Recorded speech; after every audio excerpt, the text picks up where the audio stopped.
Sire! My friend. I came to warn you! Tell me. He's coming, sire! The leader of the hentai hordes! Man your posts! Find the women, sire! The women! Everyone take your position!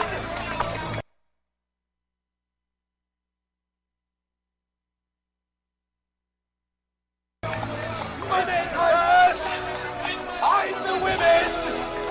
Especially Asian women! It's Jorge the White Conqueror! He's coming with this hentai horde! I am prepared to die with honor, sire, against the Grand Chorus. You are the brave one, Ophelius. Now feel this indeed. Like that!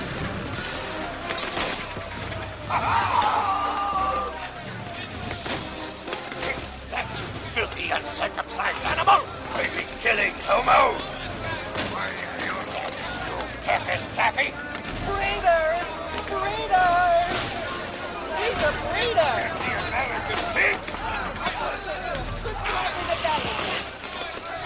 Oh, Justin Julio! That skirt doesn't go in your hair! I'll take you down in the name of good white Christianity! Emerging victoriously once again in defense of perversion.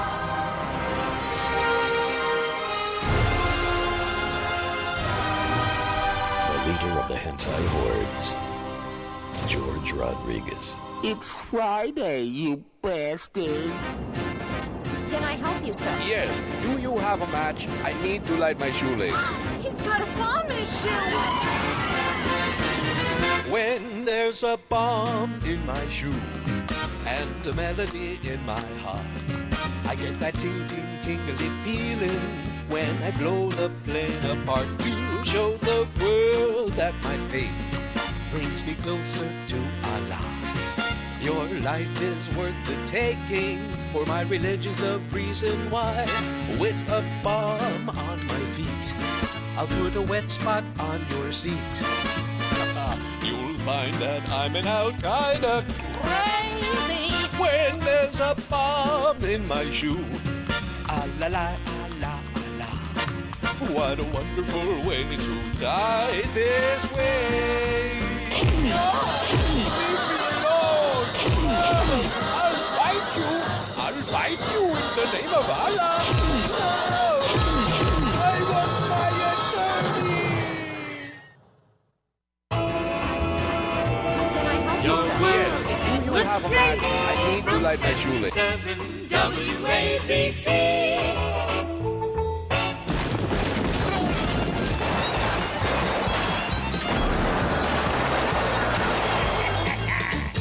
The Russians invaded Georgia in revenge for Moose and Squirrel.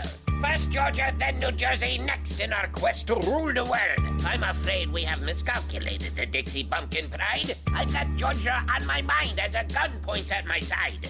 It seems they've been viewing too much Russian porn online. When fearless leader failed to provide a supply of Astroglide. What is it you require of me? I require you drop your drawers. Yet, I refuse.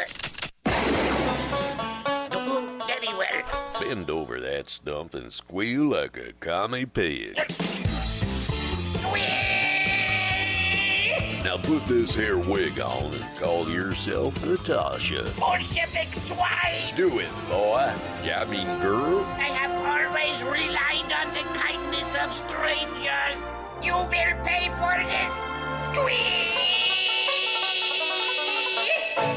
Wow, 1204, SoFloRadio.com, George Rodriguez, Boca Britt. Hey. Want to do a special thank you to JJ Sam and Steve Captain Hook up there in St. Petersburg for that 5-hour marathon, coverage-a-thon, watch-a-thon, as we continue watching. And CNN, is that what we've decided? Because that's what I got here. On the line right now. Deb, what's the latest? It's only video. What about Yeah. MSNBC?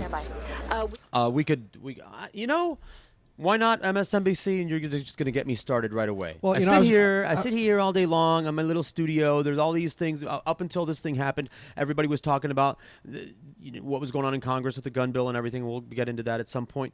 MSNBC angers me because they're supposed to be the left of center representation. They're not. They're not. But they are still billed as that. They're still people. The Dog and Pony Show. You're going to get me off of this and onto the whole political Dog and Pony Show. The whole Dog and Pony Show. Well, no, it's okay. The problem I had with CNN was earlier this morning. Jonathan King came on with a new report on CNN, and he said the moon was made out of cheese. So yeah.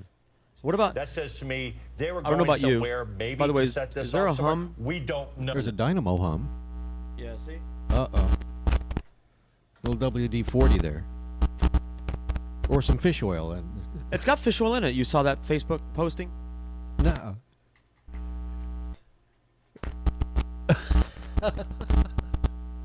Okay, so it's going to be. He's yanking it's it. going to have a Lisa hum on Hickey it. from the Good Man Project. God forgive She's us. the CEO. She's What is actually this? in the middle of it all. It's happening right there in her neighborhood. Oh my She's God! locked down in her home just a mile away Buy this from woman a Watertown. comb. She joins us via Skype. I like Now, Robin Lisa, Mead is what I was trying to you were say there at the earlier finish before you line interrupted me. At the Boston Marathon. Now you're That's on not Robin lockdown. Mead. Describe to me what's happening right now in your neighborhood. That's her mom.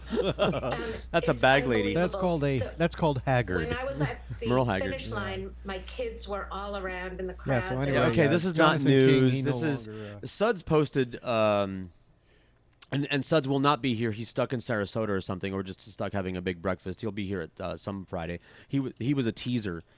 He teased and said that he was going to be here today, and then not. He's like a chick that way. He's a teaser, occasionally a pleaser. But he posted on Facebook the other day. He said, "Go home, CNN. You're drunk." No shit.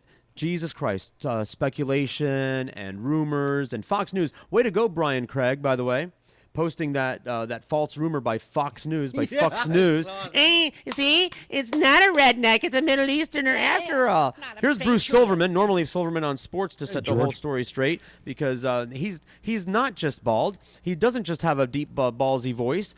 He's not just a sports guy, but he's an actual news guy. And why don't you just tear through and bring us up to date on the facts, and we're just going to download your knowledge and then go back to basically just reading what we see off the screen over here, which is the best we can do, down here in Florida, watching all this unfold. It's been a pretty wild situation, George. You go back to Monday. Nobody really pays attention to a Boston Marathon other than who wins it. Usually it's a guy from Kenya. They run it in about 2 hours and a few minutes. Everything changed. Is that a racist statement over there? Are you making a general attitude? Like Kenyans are fast, like Jews are good with money? Is that what you're saying?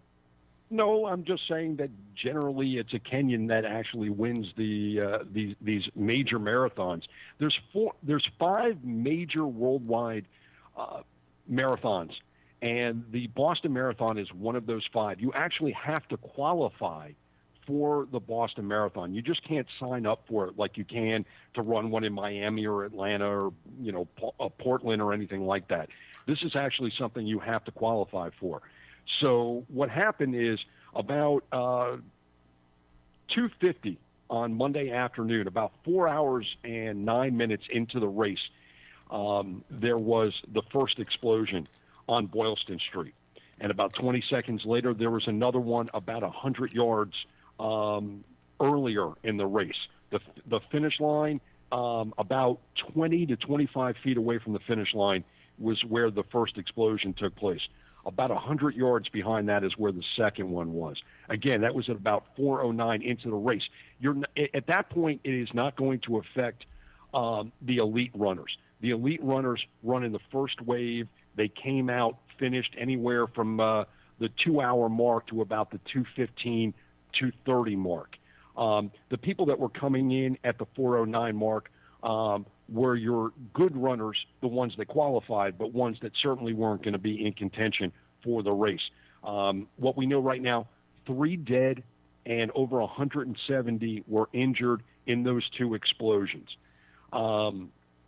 Since that time, there has been a massive amount of research, a massive amount of police activity at every single level that you can imagine, from the federal government all the way down to the local authorities in Boston and everywhere in between. There have been events over the last 4 or 5 days where there were reports that there was an arrest that was made that wasn't true. This is a story that is so incredibly fluid that very little is actually known about what is taking place now. But let me try to walk you through what has happened in basically the last 12 to 18 hours. About 5 o'clock last night, authorities released pictures of the two suspects.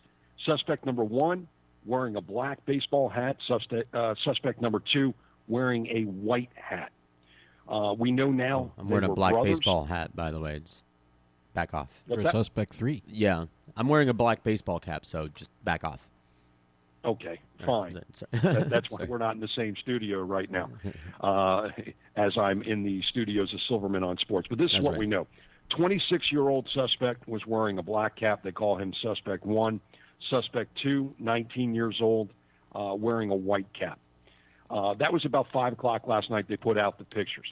Around 10, 11 o'clock, really things start to happen in the Cambridge area. First, a 7-Eleven is robbed by the two suspects. Then an MIT cop is involved in a shootout and killed by the suspects. There's then a carjacking. The two suspects drive to an area. They get into an altercation with police. There is a shootout. One suspect is dead. It is unclear right now whether the suspect was killed by the police or by the fact that they believe that he was wearing explosive devices on his person. I kept hearing that he was run over by his brother. These are brothers. And that has been reported a number of times as well. It's really important to say in this, a lot of things have been reported and backtracked. A lot of things have been done. There is no confirmation in any of this. There has not been an official briefing. Right. Oh, from the beginning, the speculation, all the rumors, the false rumors. It's this one, it's that one. It's crazy. It really is, and I know NBC has been reporting that there was going to be a briefing. They keep postponing it. So everything that I'm talking about is a culmination of a number of different sources, and at least what we know right now in terms of what has not been backtracked. So there was a 7-Eleven robbed. The thing about all of this that is really baffling to me, that doesn't make any sense to me whatsoever, is these two suspects, and we'll get into what is believed in a second, but they supposedly, allegedly, were the masterminds behind, or at least the people who carried out the bombings on Monday on Patriots Day in Boston. Why something that sophisticated would then turn into a chase that began robbing a 7-Eleven, I'm not exactly sure. What we know is they robbed the 7-Eleven, they killed an MIT cop, they carjacked a car and reportedly told the owner of the car, we're the ones that did the Boston bombing.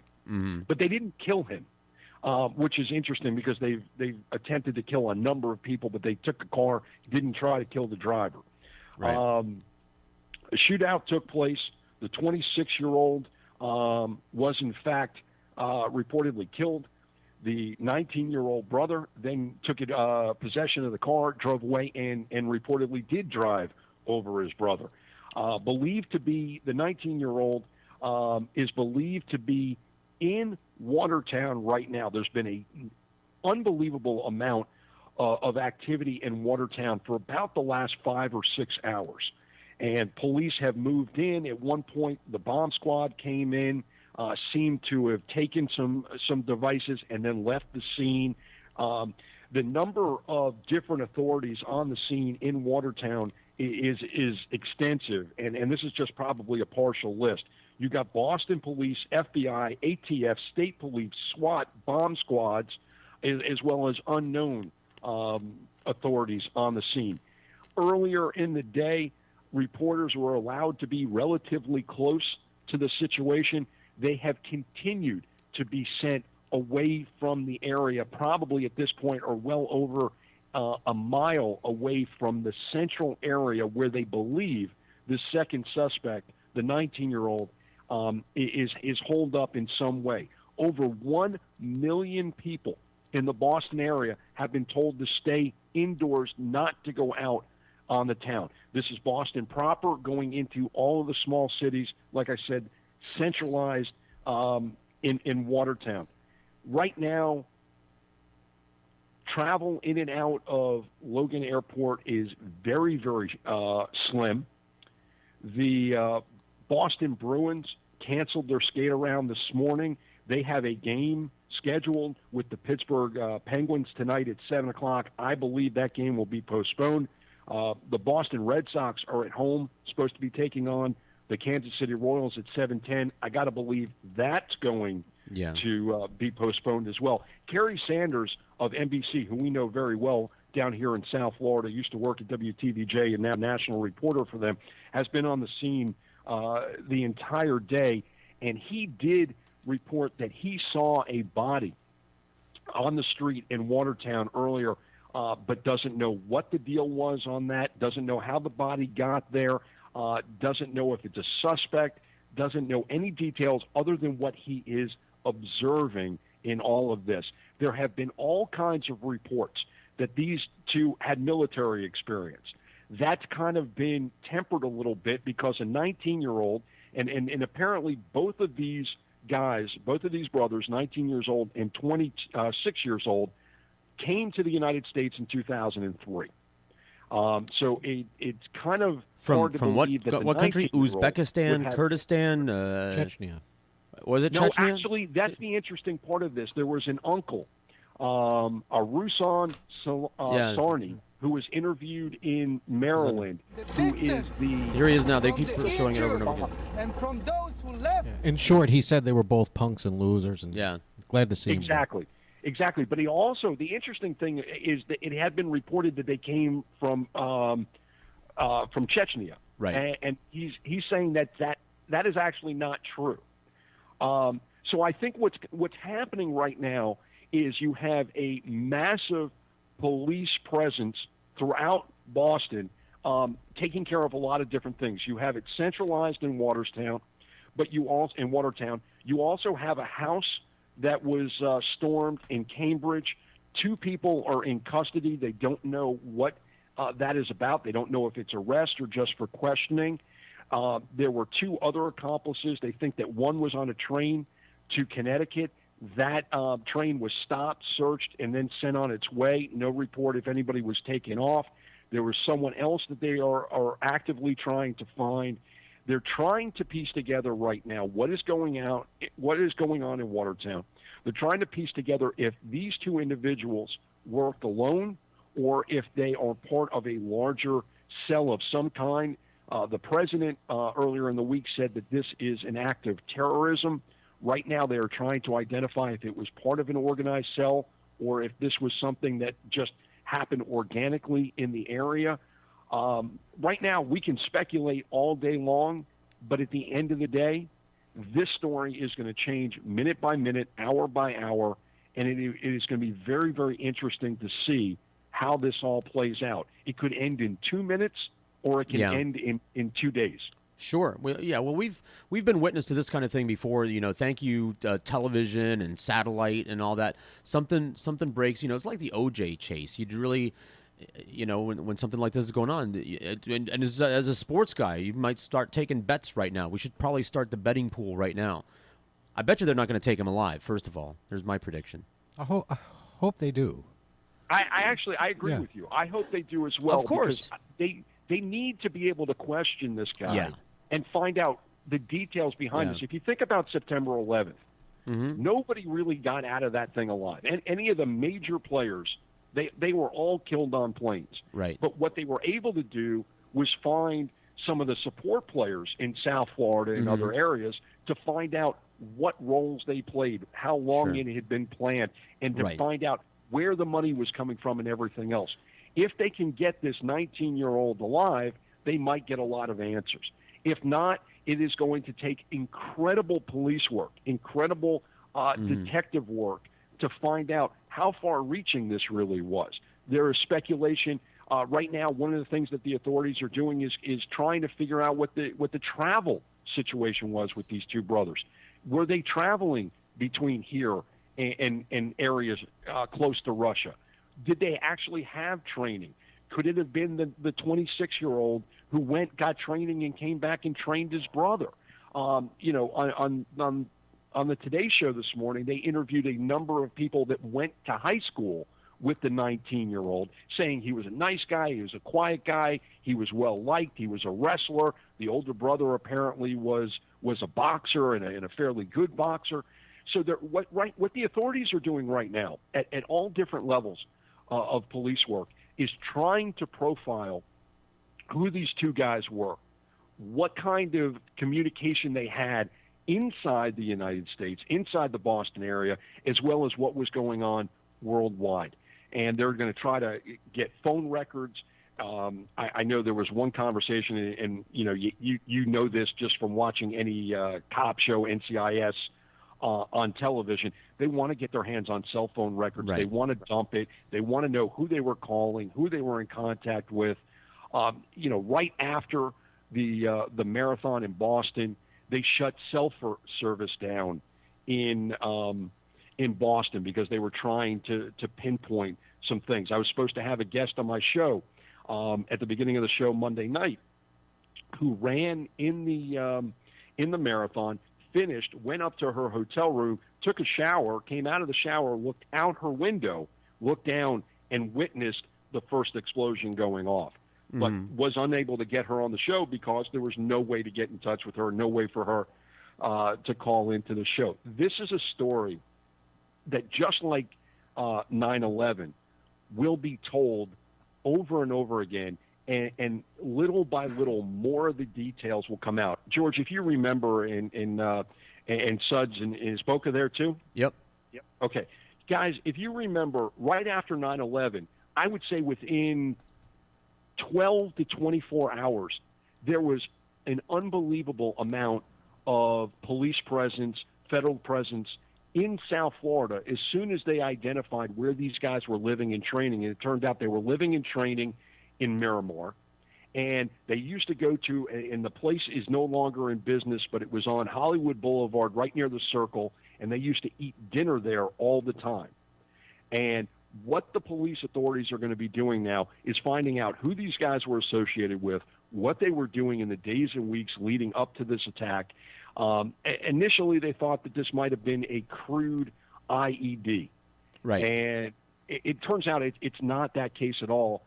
As they've got their hands on more and more of the pieces of the bombs that went off, they're finding they were pretty sophisticated. They did find a third device today.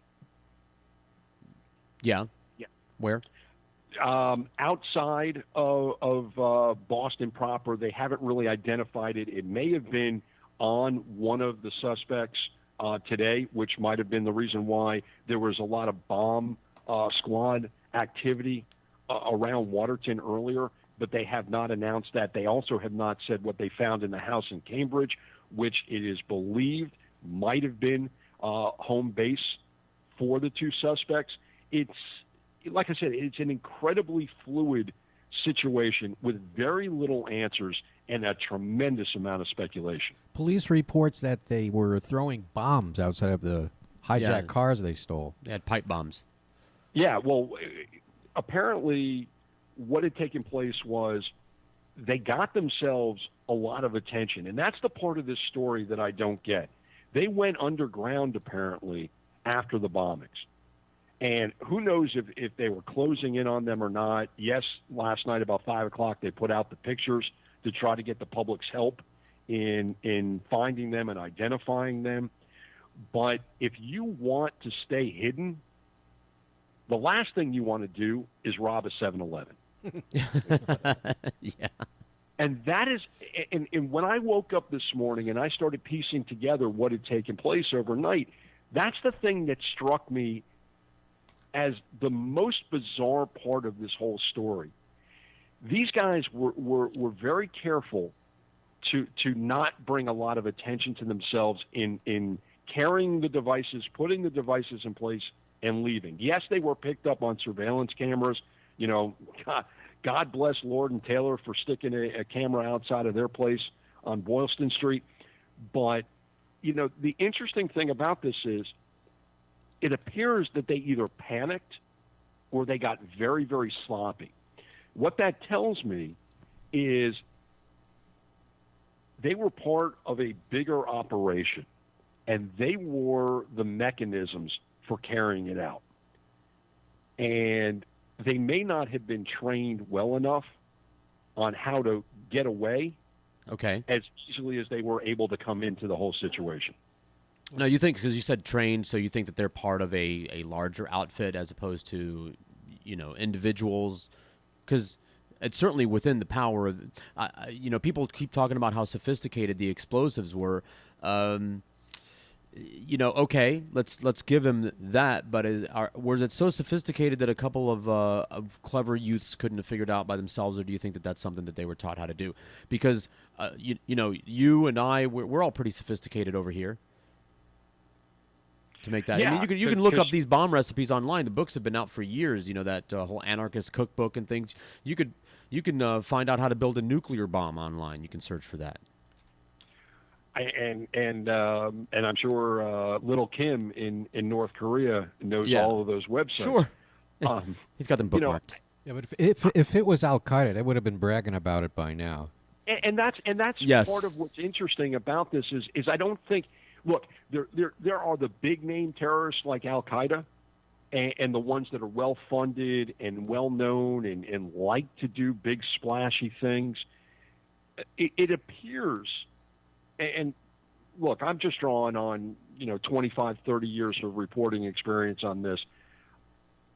And I'm only speculating, but it appears that this had to have been done by a group of people. It could not have been done by these two. And I think that's why they're looking for more suspects. They took 2 people into custody. Not saying that they're arrests, just saying that they're in custody and that they're probably in for some type of questioning. That's why they stopped a train on its way to Connecticut this morning. That's why they have asked that the public stay indoors. Part of that is for the public safety.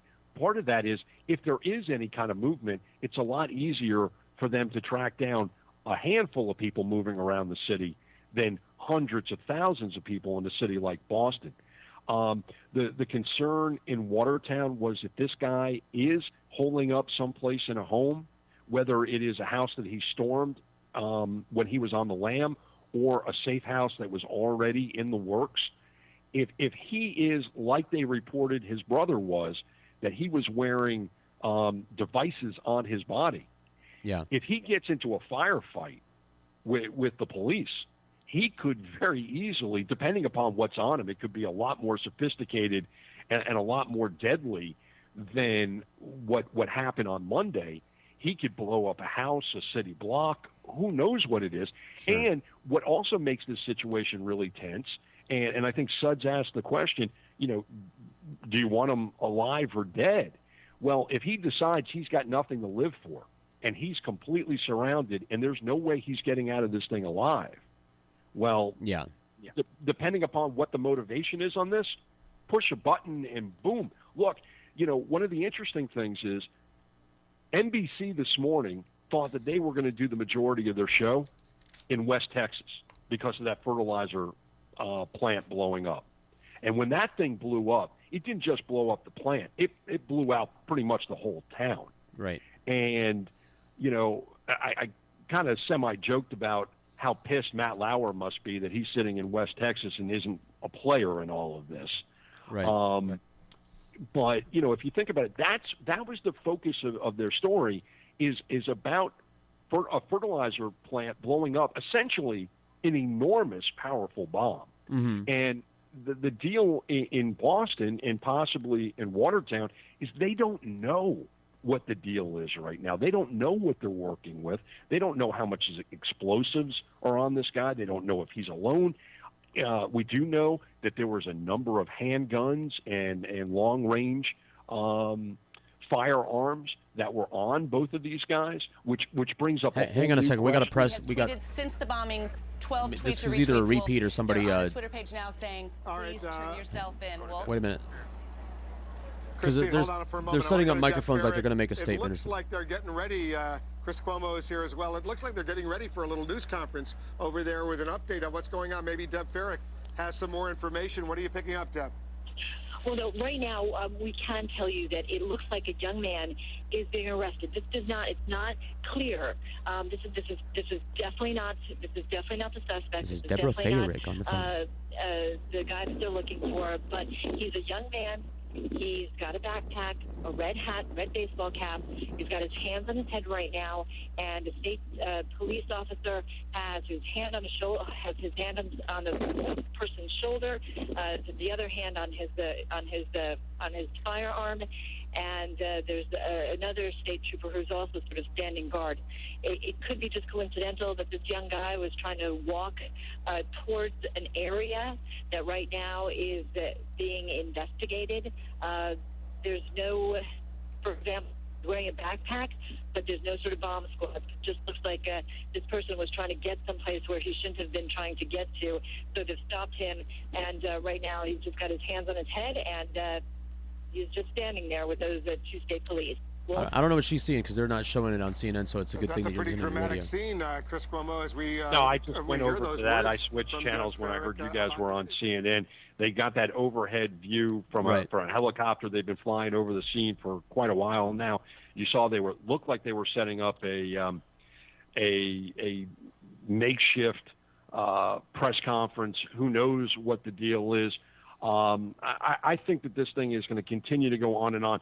What I think is going to be very interesting in the aftermath of all of this is the role that social media played in all of this. Mm-hmm. When we all started in broadcasting years ago, it was a handful of news organizations, and that was it. But if you flash forward to what's going on now, a lot of the information that we get is through Facebook and Twitter and people with their own eyewitness accounts.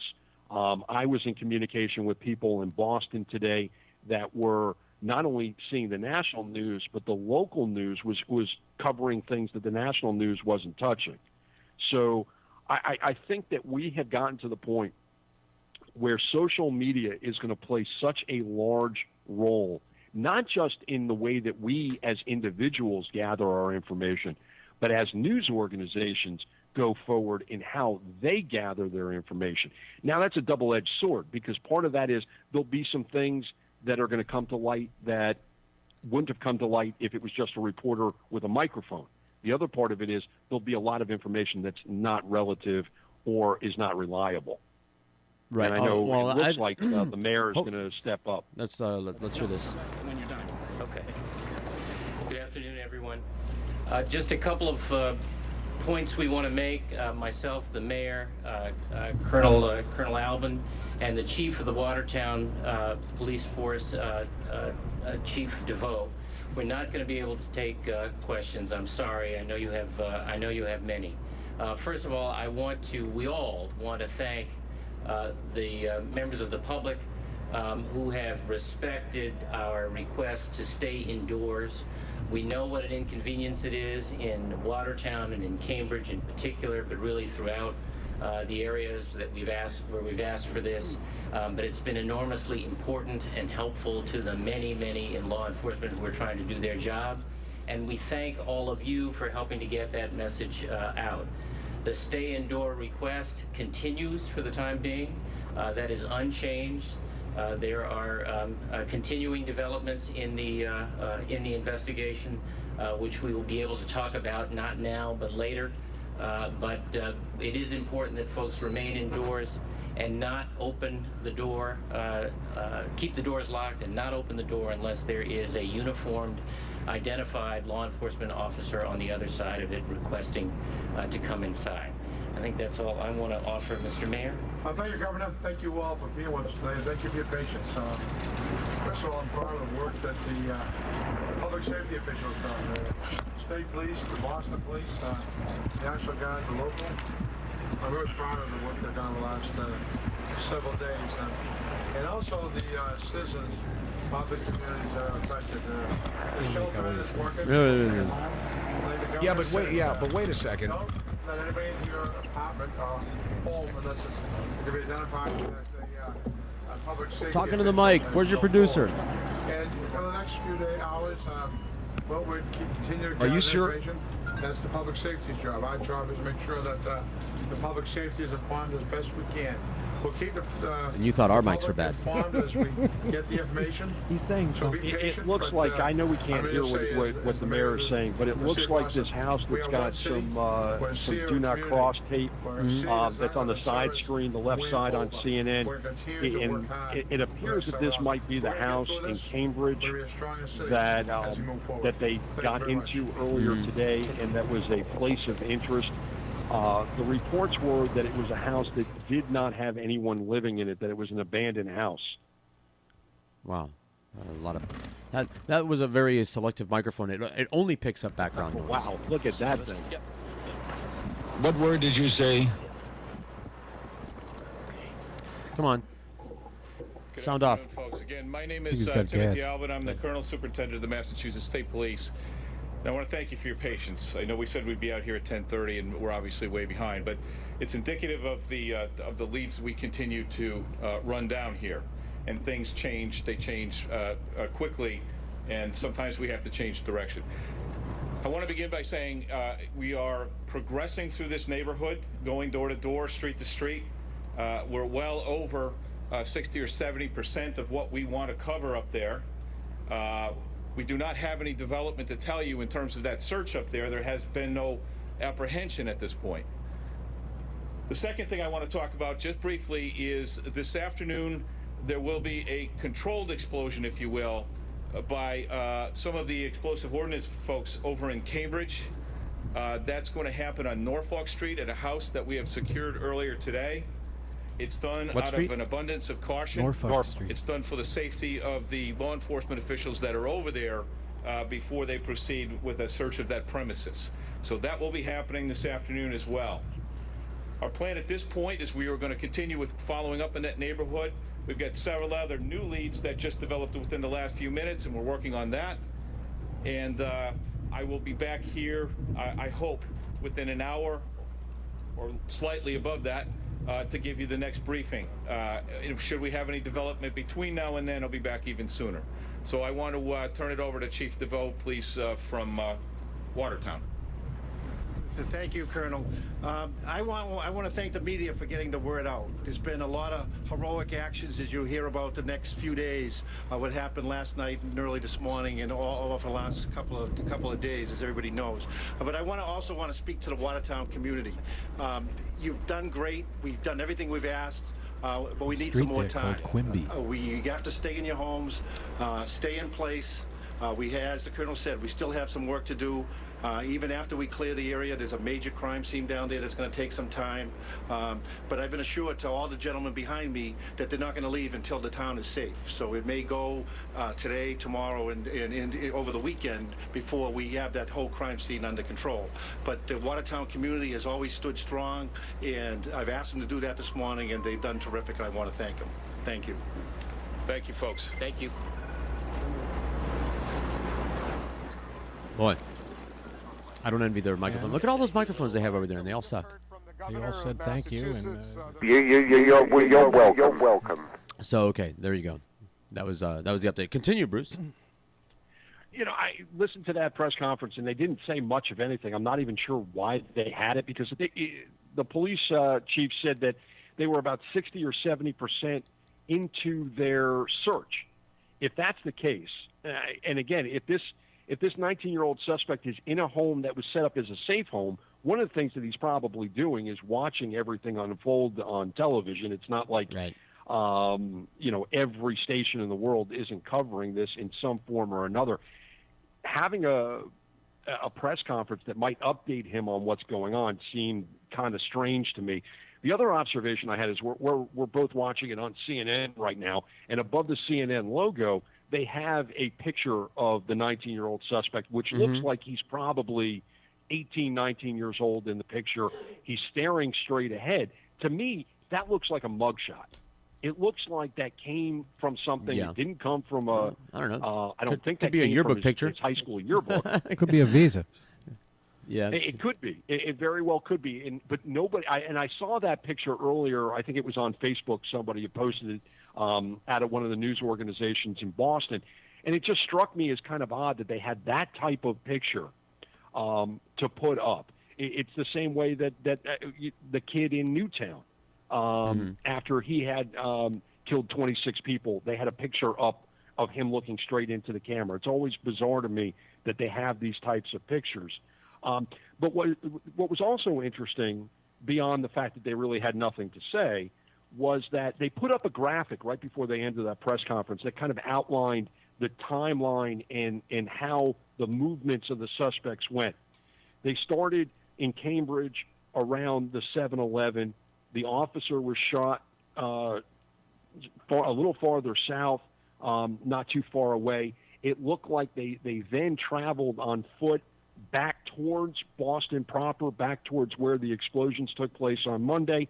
They carjacked a vehicle. I believe it was a Mercedes, so these guys at least know to travel in class. Then started traveling over towards Watertown, released the owner of the vehicle, and continued on after the shootout, continued on to Watertown. So much of this story, like I said, is bizarre, and it's going to get more and more bizarre. And right now, everything on the television is being focused on Watertown. But what is going on in Boston is just about every one of the 2,100 officers on the Boston police force are on the job. And they are spread out everywhere, tracking down every lead, every clue, every little tidbit of information that is coming in. Then from there, you have all the different government agencies, not only from Massachusetts, but you also have a number of different federal authorities that are all over this story as well. Back in Washington, D.C., there are quite a number of justice officials that are meeting in the White House right now with the president, giving him constant updates. And don't think for a second that the Justice Department and the President of the United States are not involved in a lot of the decisions that are being made in the field right now in the various locations that we're not even privy to. We're just getting the highlights where CNN and NBC and Fox and everybody else has their reporters. But there are things going on in dozens and dozens of locations as they gather the information on this story. Right on. Quickly, I'd like to point out that before everybody goes Muslim hate crazy, that hasn't been established yet. No. And since they were Russian, it could be Russian Orthodox for all we know. Indeed. And yeah, it could be any number of. I mean, even if they are Muslim, I mean, we've been through this before. We're not going to help the situation by throwing all the Muslims under the bus. Everybody's a member of some ethnic group, and everybody's got bad apples in their ethnic group, and just like the race baiting that happened almost immediately, and then there was I forget, somebody posted something on Facebook. Boy, Facebook has been great with this. Some Republican politician was on some talk show basically lumping Muslims and Hispanics all together. That basically anybody with brown skin ought to be suspect right now and should be round up and interrogated. Wasn't Chechnya part of the Caucasian Wars? They even sound the same. Yeah, they even sound the same is what this guy said. Thank God for social media like Facebook and other avenues, because they're able to report to the masses the stupidity of the few. Yeah. I mean, you talk about that Ted Cruz character out of Texas. This is a guy who's only been in office for a couple of months. The vote on Hurricane Sandy and relief to the victims comes up. He votes against it. Right. But within 24 hours of the explosion in West Texas at the fertilizer plant that I referenced earlier, he now wants full relief and support given to those folks. Well, he's the best Canadian senator know, Texas can get. Well, you know what? I think this really points out that so many of our elected officials have self-serving agendas. They're not there for the greater good. And when you can have people posting pictures and statements and documents that some of these officials do and say. I read something today, I think it was out of Arkansas, where a Republican state House member was telling something. He was talking about, I think it was small businesses in his area, and he said, yeah, people come into my store all the time and try to Jew me down. And then somebody pointed out that wasn't really a politically correct thing to say. And he said, oh, like I calling Mexicans apologize. wetbacks. You know, the Jews are great small business people. Right. You know, unfortunately, we're going to have all of that. And unfortunately, and Boki, you bring up a really great point. We don't know what the agenda was on this, if there was any agenda at all, other than terror. And, you know, we have come a long way since 2001 when everybody was anti anybody that doesn't look like you. Yep.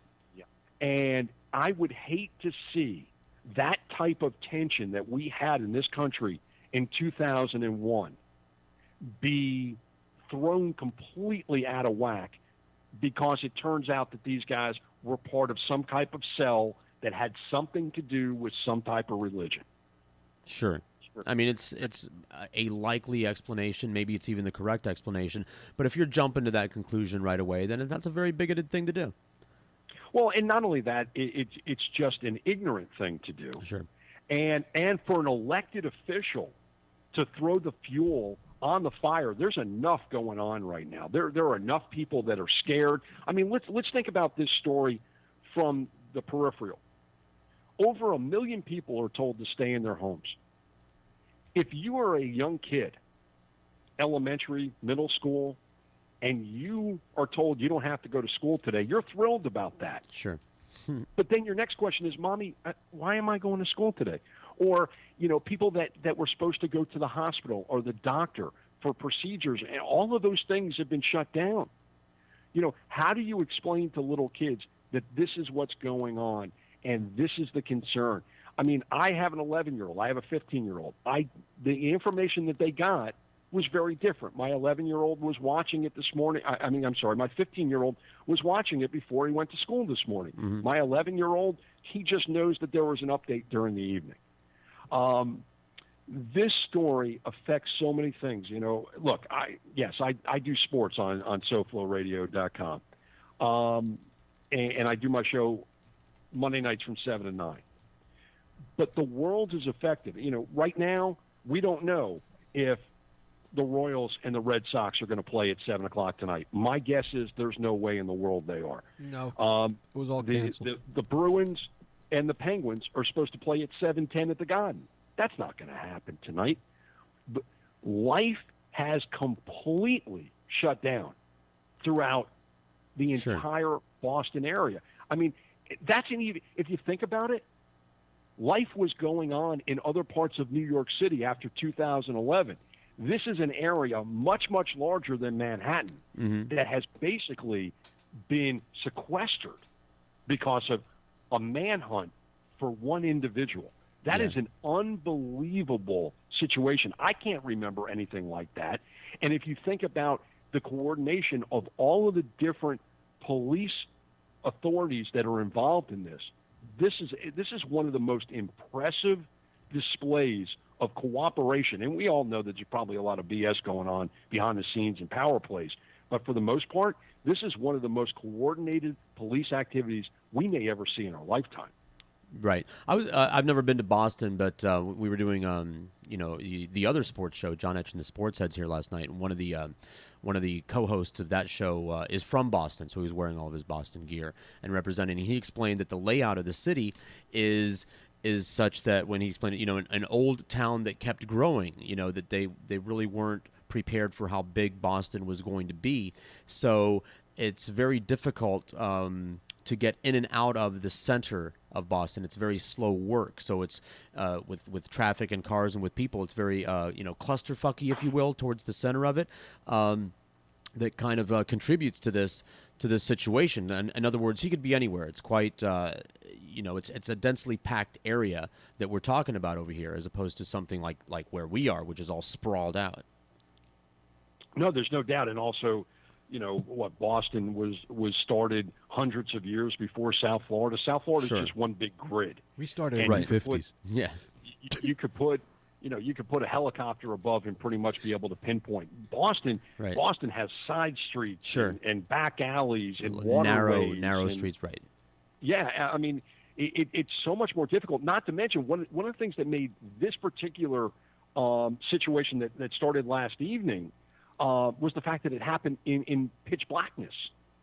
And you can move around much easier in the dark than you can in the day. And that gave these guys a lot of opportunity to move around. I still go back to this, and I'm curious about how you guys think about this. If these guys wanted to lay low, what exactly were they doing in a 7-Eleven? They didn't want I don't know. I don't think. Yeah. I don't know what they stole. It didn't say if they were trying to get some Twinkies that were hiding from when Hostess went out of business. I don't know if they were trying to get $50 out of the register. It just seems to me that if you're wearing explosives and you're carrying guns, right, and you have planned this attack, which it's not like they woke up on Saturday and said, hey, let's go and buy a couple of crock pots, throw a bunch of nails and BBs in them, and just take them over and see for kids. Well, my theory, since it's speculation is free and I'm as entitled as anyone.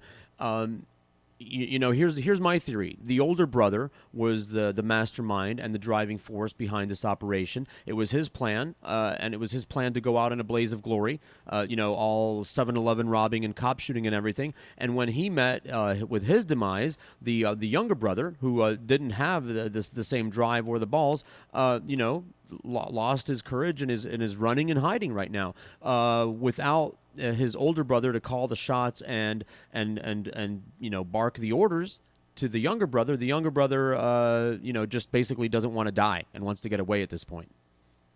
And I think there's a lot of validity to and that's just based on nothing. That's just based on what we're seeing over here in the change of tactics. Because indeed, if the older brother, you're absolutely right. There seems to be a definite change of strategy now that the older brother is out of the picture, because they were not doing any kind of low profile. They weren't being low profile after this bombing. You're right about that. And there's no need to rob a 7-Eleven and go on a shooting spree if you wanted to just get away with it. If you wanted to slink out of Boston, put on a disguise, put on a fake beard, and and walk out via the back roads or something. Put on a sombrero so that the helicopters can't spot you.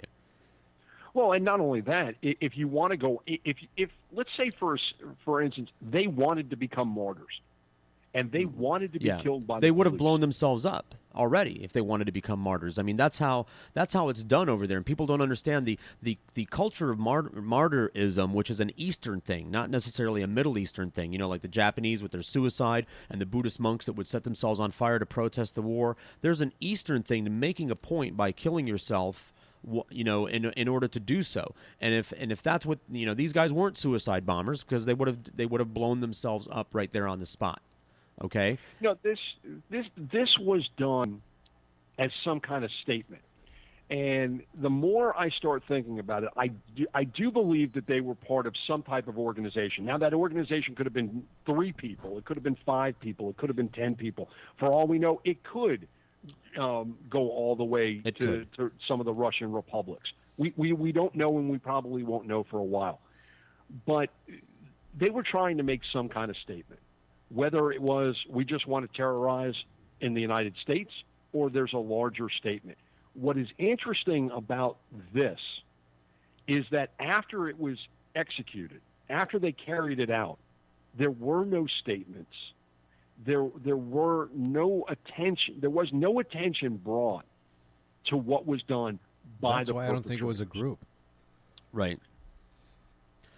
We're We're going to find out. If it had been, we're going to obviously, and that we're just speculating, but certainly in the past, if it had been a Middle Eastern group, they tend to kill themselves. And again, it's not just because to guarantee that the bomb is being delivered, it's a deliberate statement that they want to make to show the courage of their conviction. I mean, we think that it's batshit crazy, of course, and it is, but they don't see it that way. You want to get into the minds of the people that are trying to do things to you. This seems to be more along the lines of, different, anti-American. It could be very much like the Columbine thing. These guys could have just been, assholes that were picked on, that went nuts. Like the Columbine kids. We don't know what, but it's certainly, here are the symptoms of Middle Eastern Al Qaeda type things. They usually blow themselves up, and usually within minutes, certainly by hours, within minutes of the event, somebody's doing a press release, taking credit for it, and bragging about it over there, and that hasn't happened. And part of this is, let's say that this is a foreign organization of some kind that operated in the United States. Now, we know that there have been some of that has taken place in the United States, obviously the biggest one being 9/11.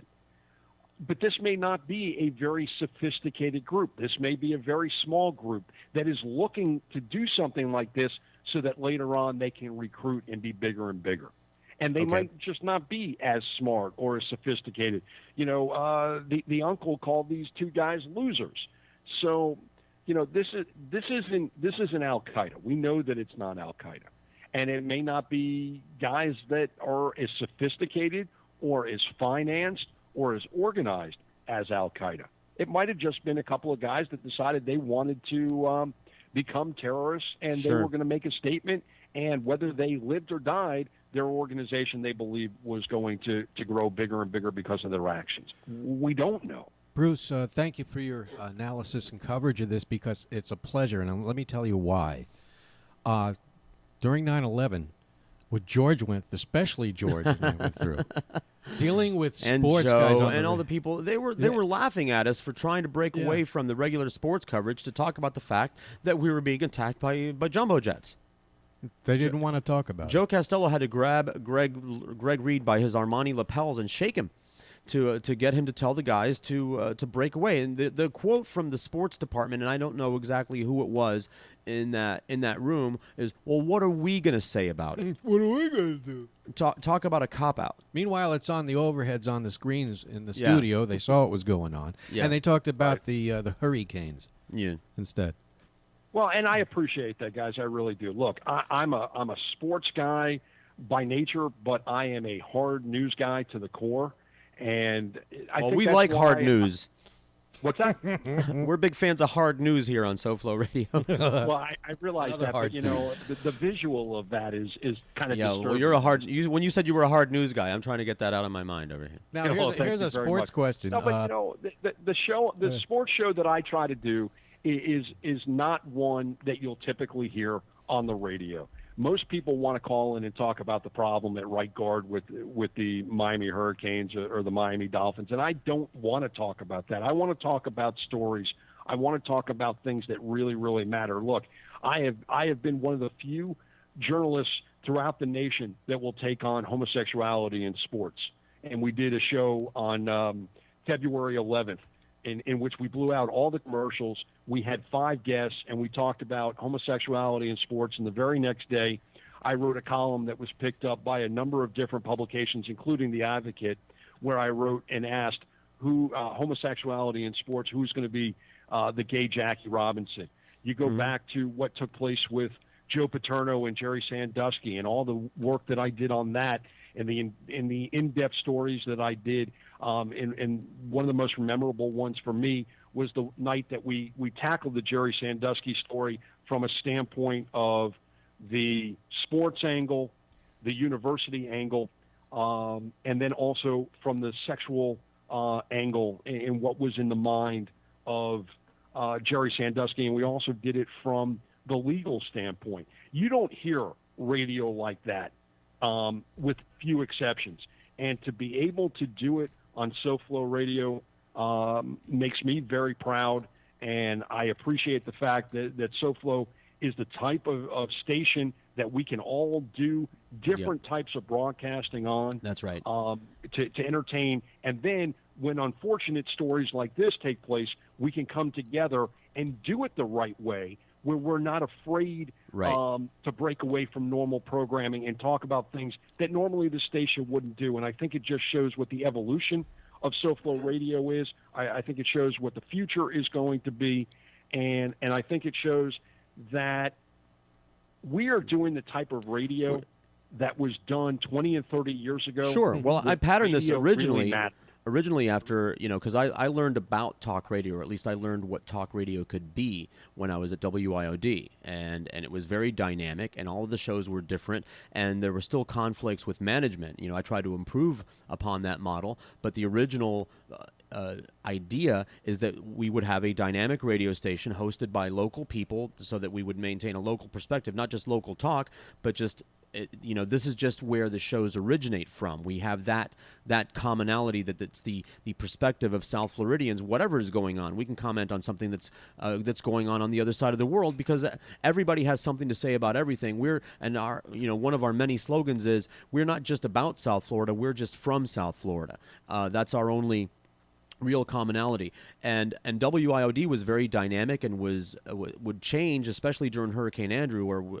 they doubled, and I keep saying they doubled their numbers, because we're not there anymore. During the Hurricane Andrew, they're not there anymore. Most of the shows, most of the shows on WIOD, certainly the daytime shows, were comedy oriented, light, fluffy stuff, shticklock, if you will. And we suspended all of that to do continuous coverage of not just the hurricane and the aftermath, but gouge reports, where you can find water, supplies, Visqueen, who's handing out canned food.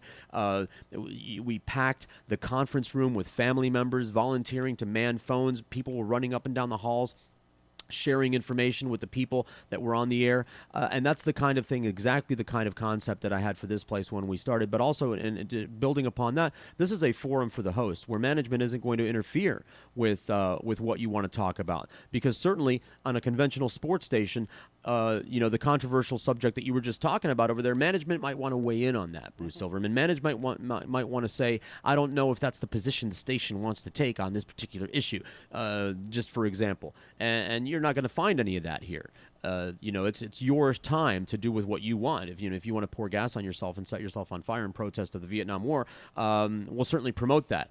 So I'm glad that we have this place. Swag. And I'm glad that you're on the station. You're a fine addition to the station. And again, special kudos to JJ and Sam and Steve Captain Hook for doing a 5-hour coverage-a-thon of this from 7 this morning until all the way to noon over here. And I'm hoping that you can continue the coverage at 3 o'clock. I know it's 1 o'clock. We've been talking about this for an hour. I think we should take a break, because I need to take a break, a bathroom break, and get some more water. But I'd sure like to hand it over to you if you can pull that off at 3 o'clock. And then we're just to let our listeners know what we're doing. We're attempting to put together a show from 3 o'clock to 4 o'clock that I'll anchor. And hopefully we will put that off and put that together, and we'll still announce it in the next 2 hours. I would be remiss, guys, if I was not on SoFlo Radio and didn't give this update, so bear with me. Your daily Marlins update from the Silverman on Sports Desk. Yes, please. The 2013 Marlins are 3-13. The 1962 Mets were 3-13. Congratulations to Big and Little Enos down there that run the show for the Marlins. You right now have the worst team in the Major League, and you are on track to be the worst team in the history of Major League Baseball, and that is something that SoFlo can be proud of. Thank you very much, Bruce, and please talk to the I don't know where you want. I don't know what you want to call her on there. And I hope we can do that, because JJ and Sam are going to pick it up at 4 o'clock again. A special edition of Post Time, which, assuming that this hasn't wrapped up by then, we're just going to keep talking about this until it does wrap up. That is. And that's our game plan. So I'm out here right now at the Silverman on Sports studios, the Caddy Shack, if you will. I'm going to monitor this story. If things change beyond what we've talked about, I will give you a call back and update you live. In the meantime, I'm going to try to continue to work on that 3 to 4 story. George, Suds, Boca, I appreciate you guys inviting me onto your show to talk about this, and we'll keep an eye on it. Hopefully, as this whole thing plays out, that worst case scenario is the whole thing plays out, there will only be one more casualty. Right on. Thank you, Bruce Silverman. Thanks, Bruce. My pleasure, guys. Thank you. You bet. Don't forget, catch Silverman on sports every Monday from 7 to 9 on SoFloRadio.com. Oh, and you can hit that. Terrestrial radio, they don't want us or yous around no more, so... They hit us, so we hit them back.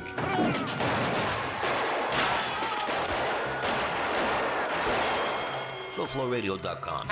This is Randall Terry, former white trash drug addict, deadbeat fraud, and cult leader. Now recognized by Fox News as a respected spokesperson and community leader. I'd like to say a few words on behalf of my Operation Rescue You. We believe in our rights of taking everybody else's rights away. Now, if you've accepted Jesus in your heart, then you can help. With your love gift of $50 or more, I'll personally send you a list of baby-killing doctors to kill. You're free to do so with the law of Jesus on your side.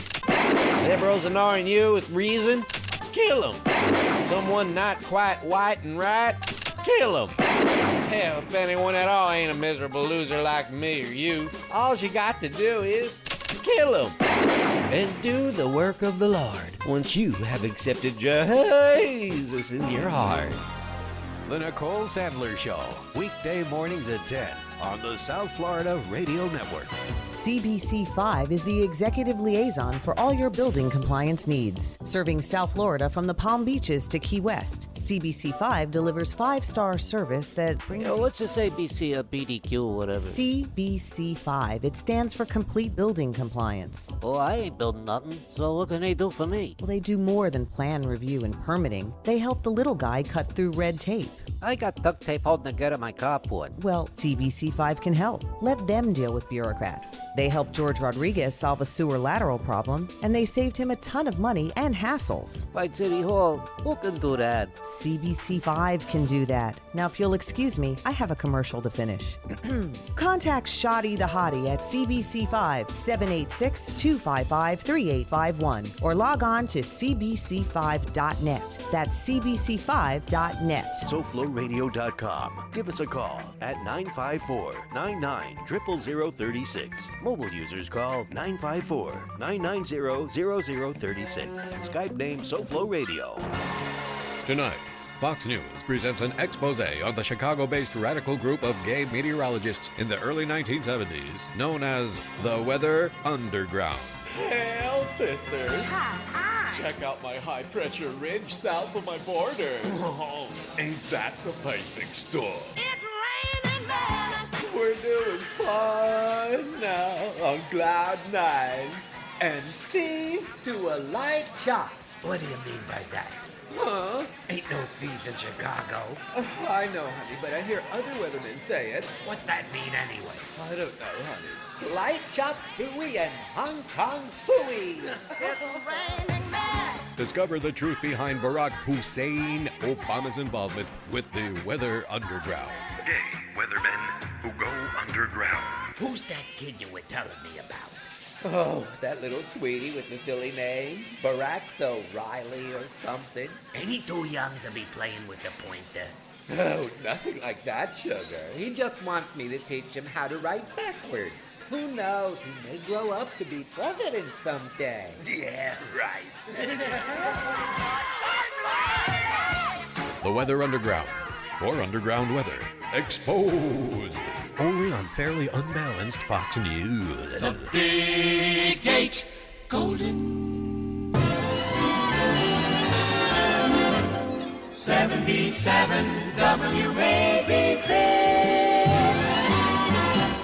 in New York.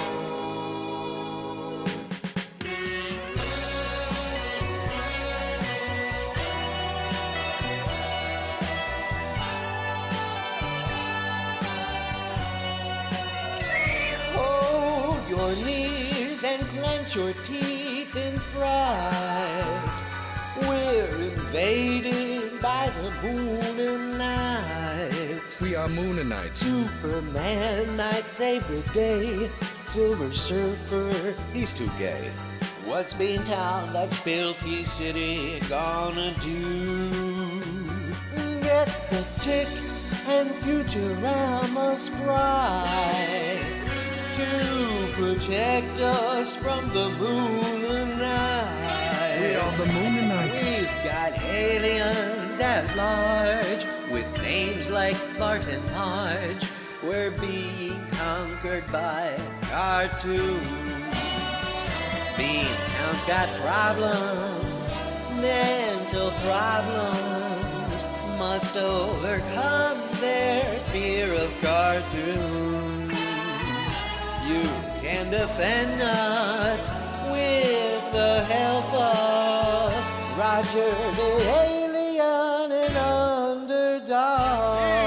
If SpongeBob can make the Christians cry, Boston must be scared of Family Guy. Drawn together they can win against invaders in. There's not a lot that you can do in a city that's run by fools. No, it isn't very pretty when a city gets the willies from a cartoon. We are the Moonanites, and our culture is advanced beyond all that you can possibly comprehend with 100% of your brain. Well, but it helps you sleep at night, bitch. A golden sphere with wonderful WQAM in Miami. In the land where we were born, we get one loaf of bread and one TV. Life was bland and we were bored. That's why we all signed up to sail the sea. There's no gold for anymore. Fearless leader must keep us busy. But now we run the ocean floor in a Russian submarine.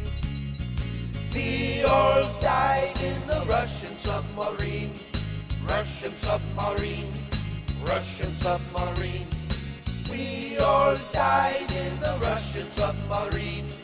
Russian submarine. Russian submarine. As we lie beneath the waves with rigor mortis and decay, hear the motherland band play.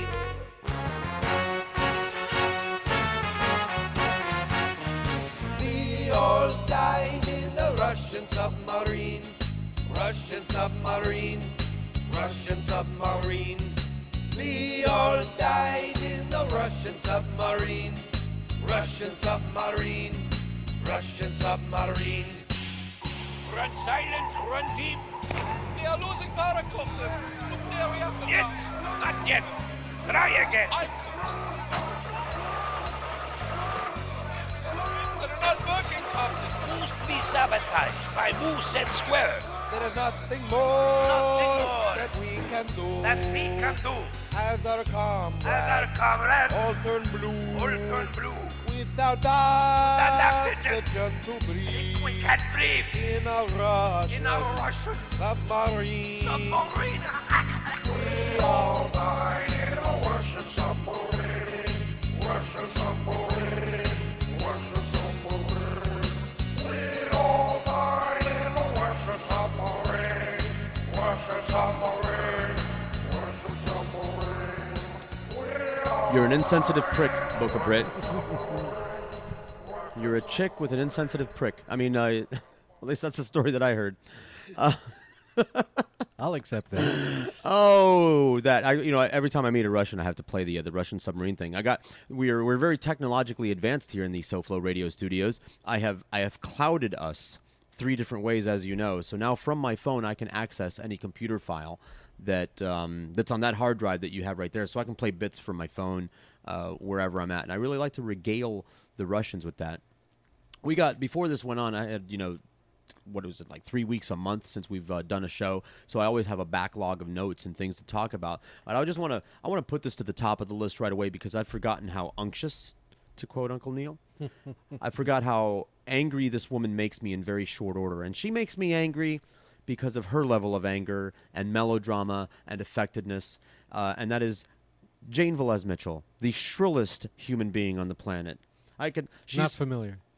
Well, Oh, is allow she on me. there? Allow me. That's why I changed it. Well, in Jodi Arias. I'm sick of Jodi Arias. You know, the only reason that we're talking about Jodi Arias is that she's kind of cute. She's got them, those rich lips, those thick lips. What did she do? She killed her husband. She shot him and then she stabbed him like 40 some times and said it was in self-defense. She stood her ground. Was she in Florida? I don't think so, man. That's why that's she's too on trial. bad. She would have got And off. the doctor, and they were, she's saying, oh, well, he was abusive and he was attacking me at the time, and that's why I had to stab him so many times. I stabbed him until he stopped attacking me. And then that's after I shot him, of course, and incapacitated him so that I could stab him up. She made sure So that I he could stopped. stab the fun out of him. Jane Velez Mitchell is she's brown skinned, she's a hispanoid, and she's a lesbian.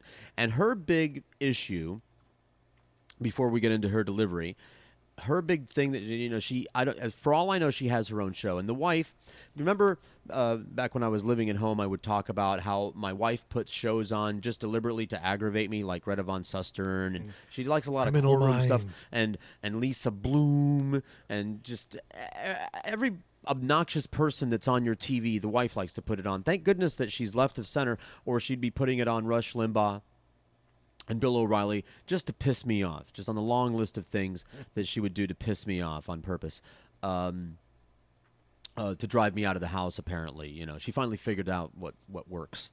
More on that later when the divorce is finalized. Oh, the story. But first. But first, Jane Velez Mitchell.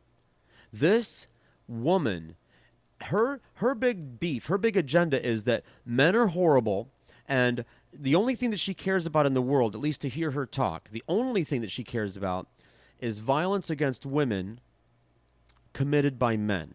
Okay. Okay? Not violence against men committed by men, not violence, but women and children. The violence committed against women and children to a lesser extent at the hands of men. Men are scum. Men are pigs. Men are pieces of shit.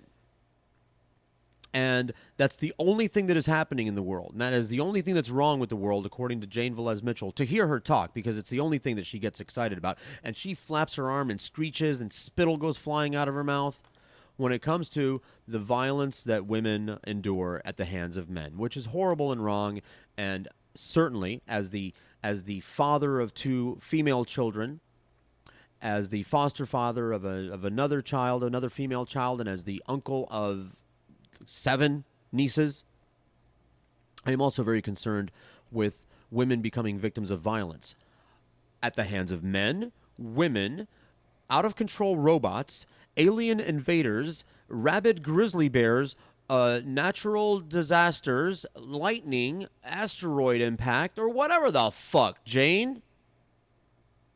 But she hates men, and it's a seething hatred that you can see in her eyes, and her mouth gets all twisted, and she shrieks and she screams, and the violence against women at the hands of men! Yeah!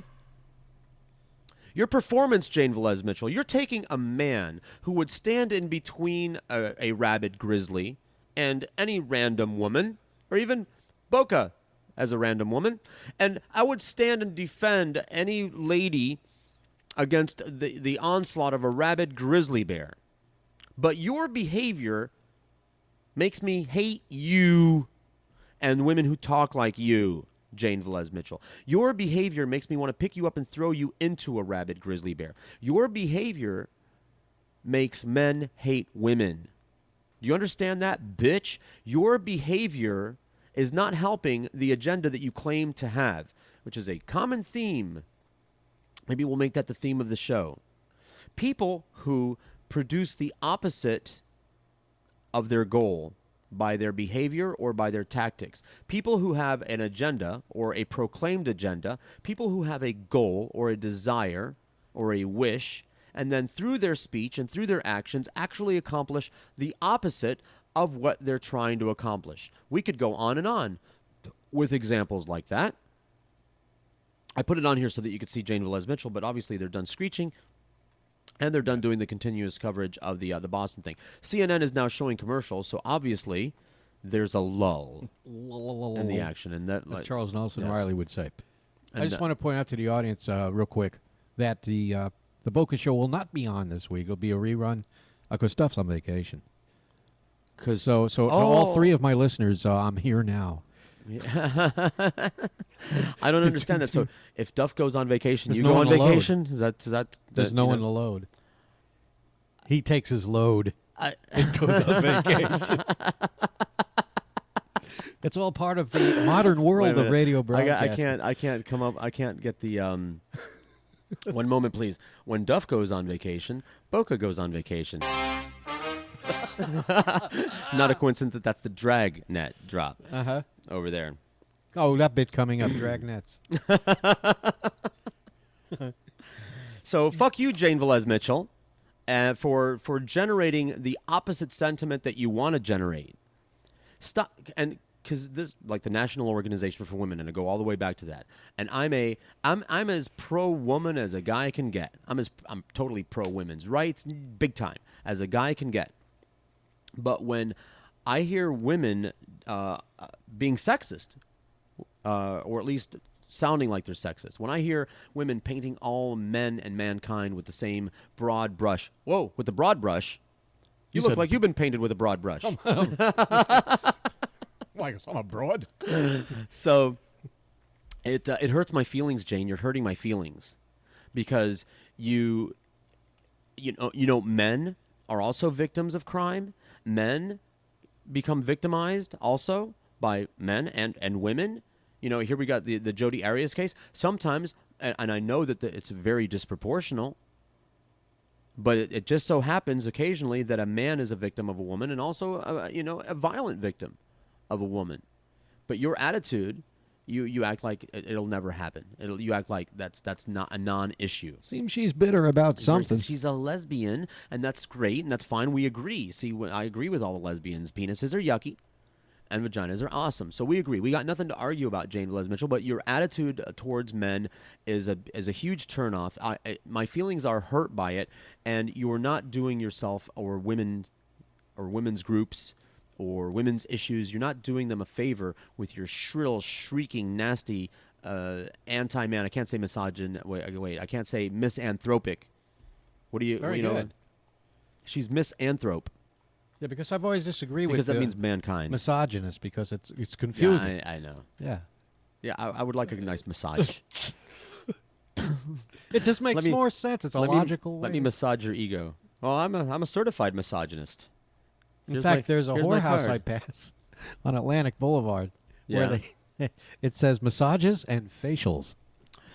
Right on the front. There's a place on the way to and from the roller rink. They have I call it Business House Row, in between just east of 441 over here on Sheridan. They have all these houses that face Sheridan, and obviously they're homes, but they've been rezoned, so most of them have business signs out front. Like tax office and this. And one of the businesses is all Asian massage. Right. And I'm thinking, as a Caucasian, can I go in there? Sure. 'Cause I'm not an Asian. I'm a Caucasian. You put the cock in Caucasian. No, I didn't. Well, you're trying to find your caucus. I did. And the babies came out.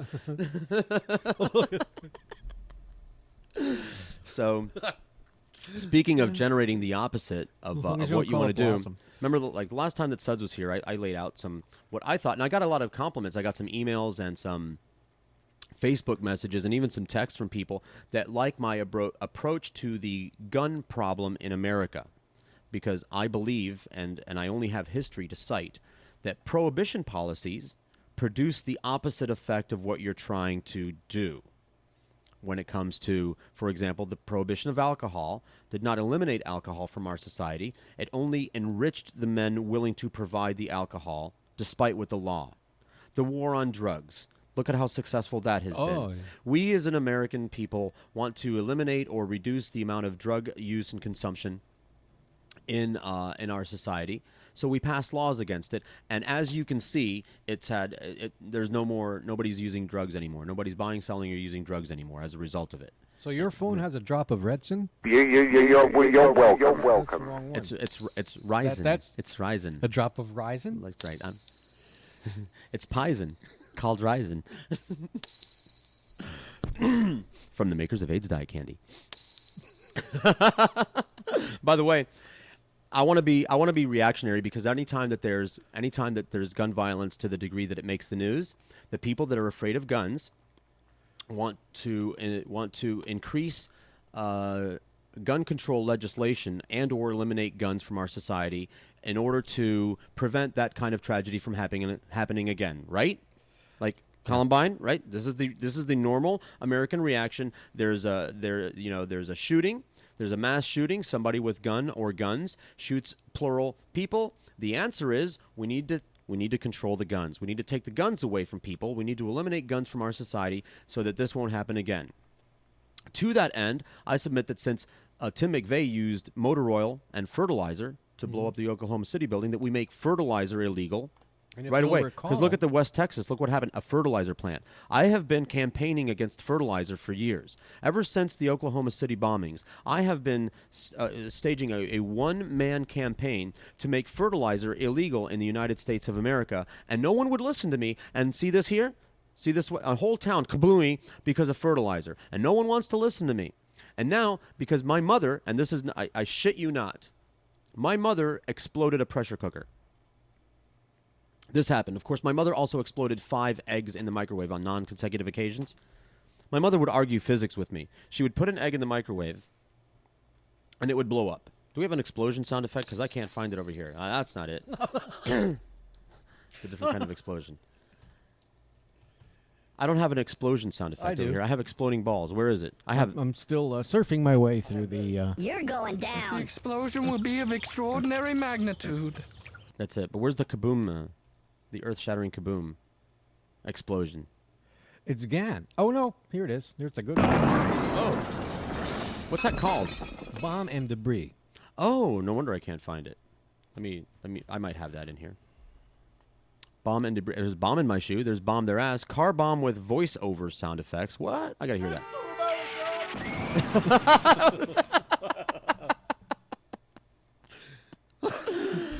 Oh, I can't find bomb and debris. Bomb and debris. I got the bomb. Tic-tac bomb? Whoa. Here we go. That's a long TikTok. So my mother blew up an egg in the microwave once upon a time, and I tried to explain physics to her, to no avail. I said, Ma, an egg is a contained structure. You cannot boil the inside of a contained structure without it exploding. And she argued with me. She sounded like Ileana Ross Layton, my mom. She would say that she's microwaved dozens of eggs and never had a problem with it. Watch, I'll show you when she proceeds to put another egg in the microwave and blows it up. At last count, at least in my presence, while I was at the house with her, my mother detonated 5 eggs. But that wasn't her biggest trick, because my mom, there's no such thing as too much. If she wasn't old and incapacitated in an old folks home in Little Havana right now, she would still be blowing things up. Thank you. Don't forget the hubcap.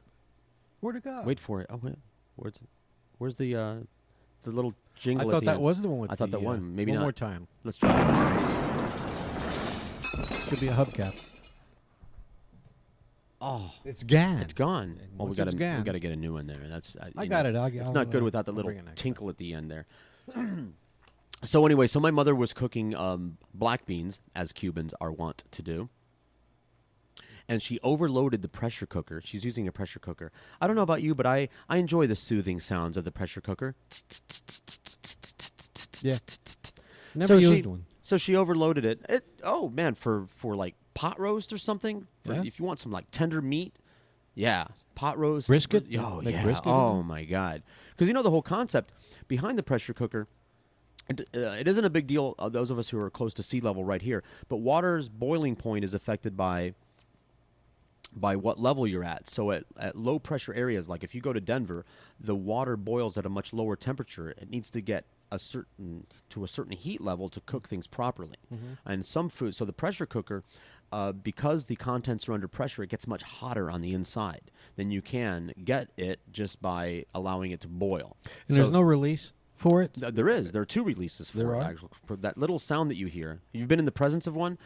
Here, the anatomy of a pressure cooker. A pressure cooker, the pressure cooker lid, locks on tight and creates an airtight seal. Okay. And then there are 2 holes on top of the pressure cooker. The main hole in the middle of it, you have the little weight that goes on top of that, and the steam escapes slowly through that, and the thing rocks back and forth and makes that sound that as the steam is escaping, but that weight keeps the steam from just blowing out of it. You want the contents to be under pressure, but that is the safety valve, because if the contents get too much under pressure, that little weight on top will pop off and the steam will escape through the main hole in the top of it. Okay. That little weight keeps the pressure at a stable, whatever pressure that pressure cooker is supposed to maintain, it keeps it there. Excess pressure will bleed away. That's the sound of the steam bleeding away. And not enough pressure that won't make any sound at all. Now, there's another manual release that's like a little button that you grab a butter knife or something and you press on that, and you can release all the steam all at the same time, or you can just pull the weight off the top. Be careful, it's hot steam, it'll burn you. It'll scald you, excuse me, let me use the right terminology. It'll scald you. But if those 2 little escape ports become blocked, well, use your imagination. So that's how they did the bombs. They blocked No, I'll tell you. Get the sound effect ready. So what my mother did is she put too many beans in the pressure cooker. Beans, as you know, while they cook, they expand. They expanded right up to the lid, whereupon they blocked both of the holes. Okay. Steam and pressure continued to build inside the pressure cooker. I'm in the family room, minding my business, watching reruns of Leave It to Beaver or something like that. Whereupon I hear a earth-shattering. I leap out of my seat like Sylvester the Cat with nails on the ceiling kind of thing.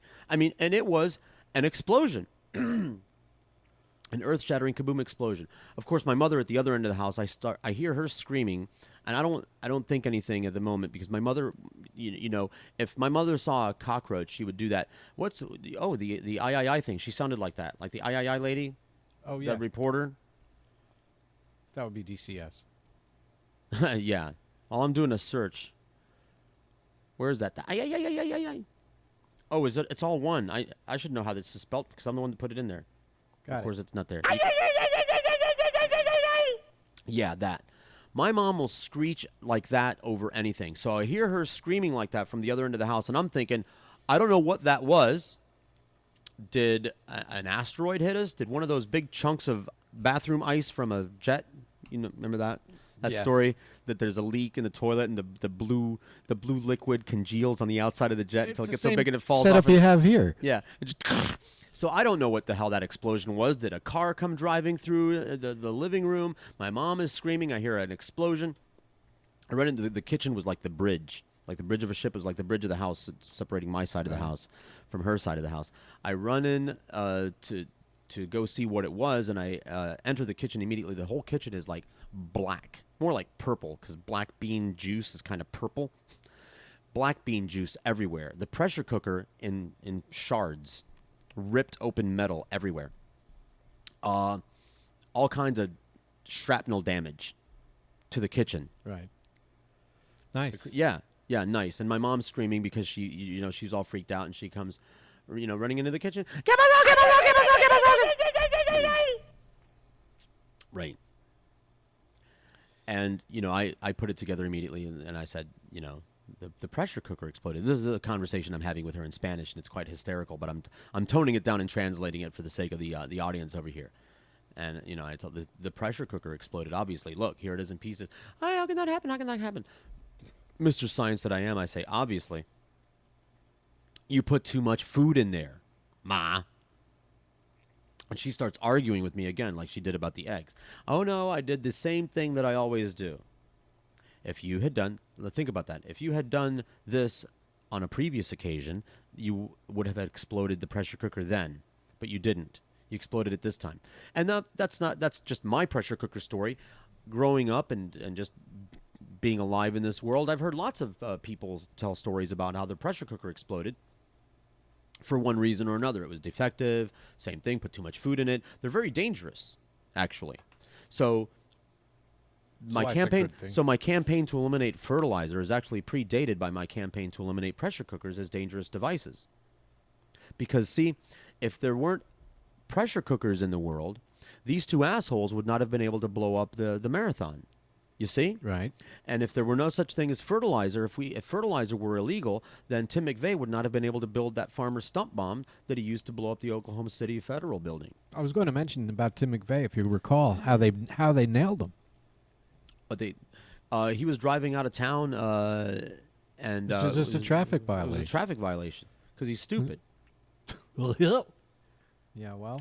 So I'm not the kind of person that wants to blame things, and I'm being very sarcastic. I don't want to blame pressure cookers and fertilizer or even guns for the stupid shit that people do with them. And the fact that this gun legislation did not pass, and I was talking to Boca before the show, because the last time that we did a show and Suds was here, I was laying out my plan for eliminating, if not reducing, the number of guns in the American landscape, or on the American landscape, however you want to put it, in America.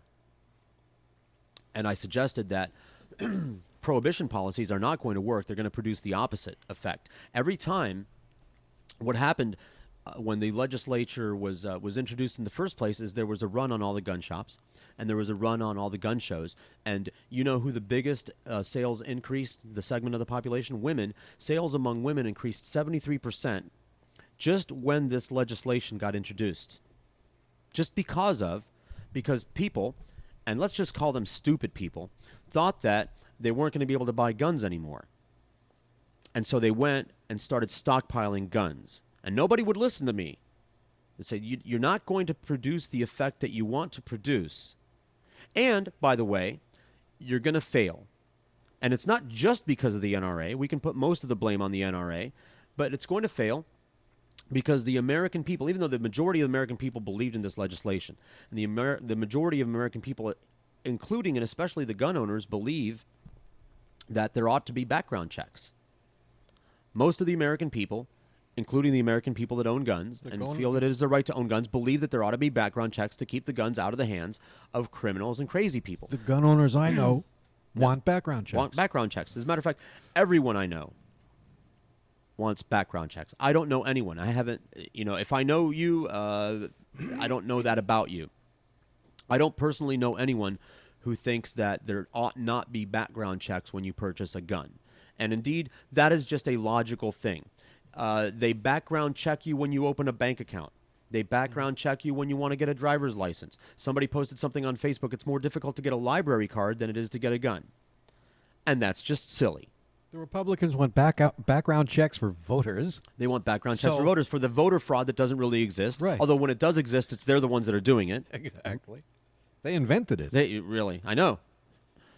So, you're not, this is the effect, I normally, the people left of center and the Democratic Party, I usually attribute them with the party of logic. Usually when arguments and differences of opinion occur, it is the people left of center that I hear speaking pragmatically and logically and rationally about why we want certain policies.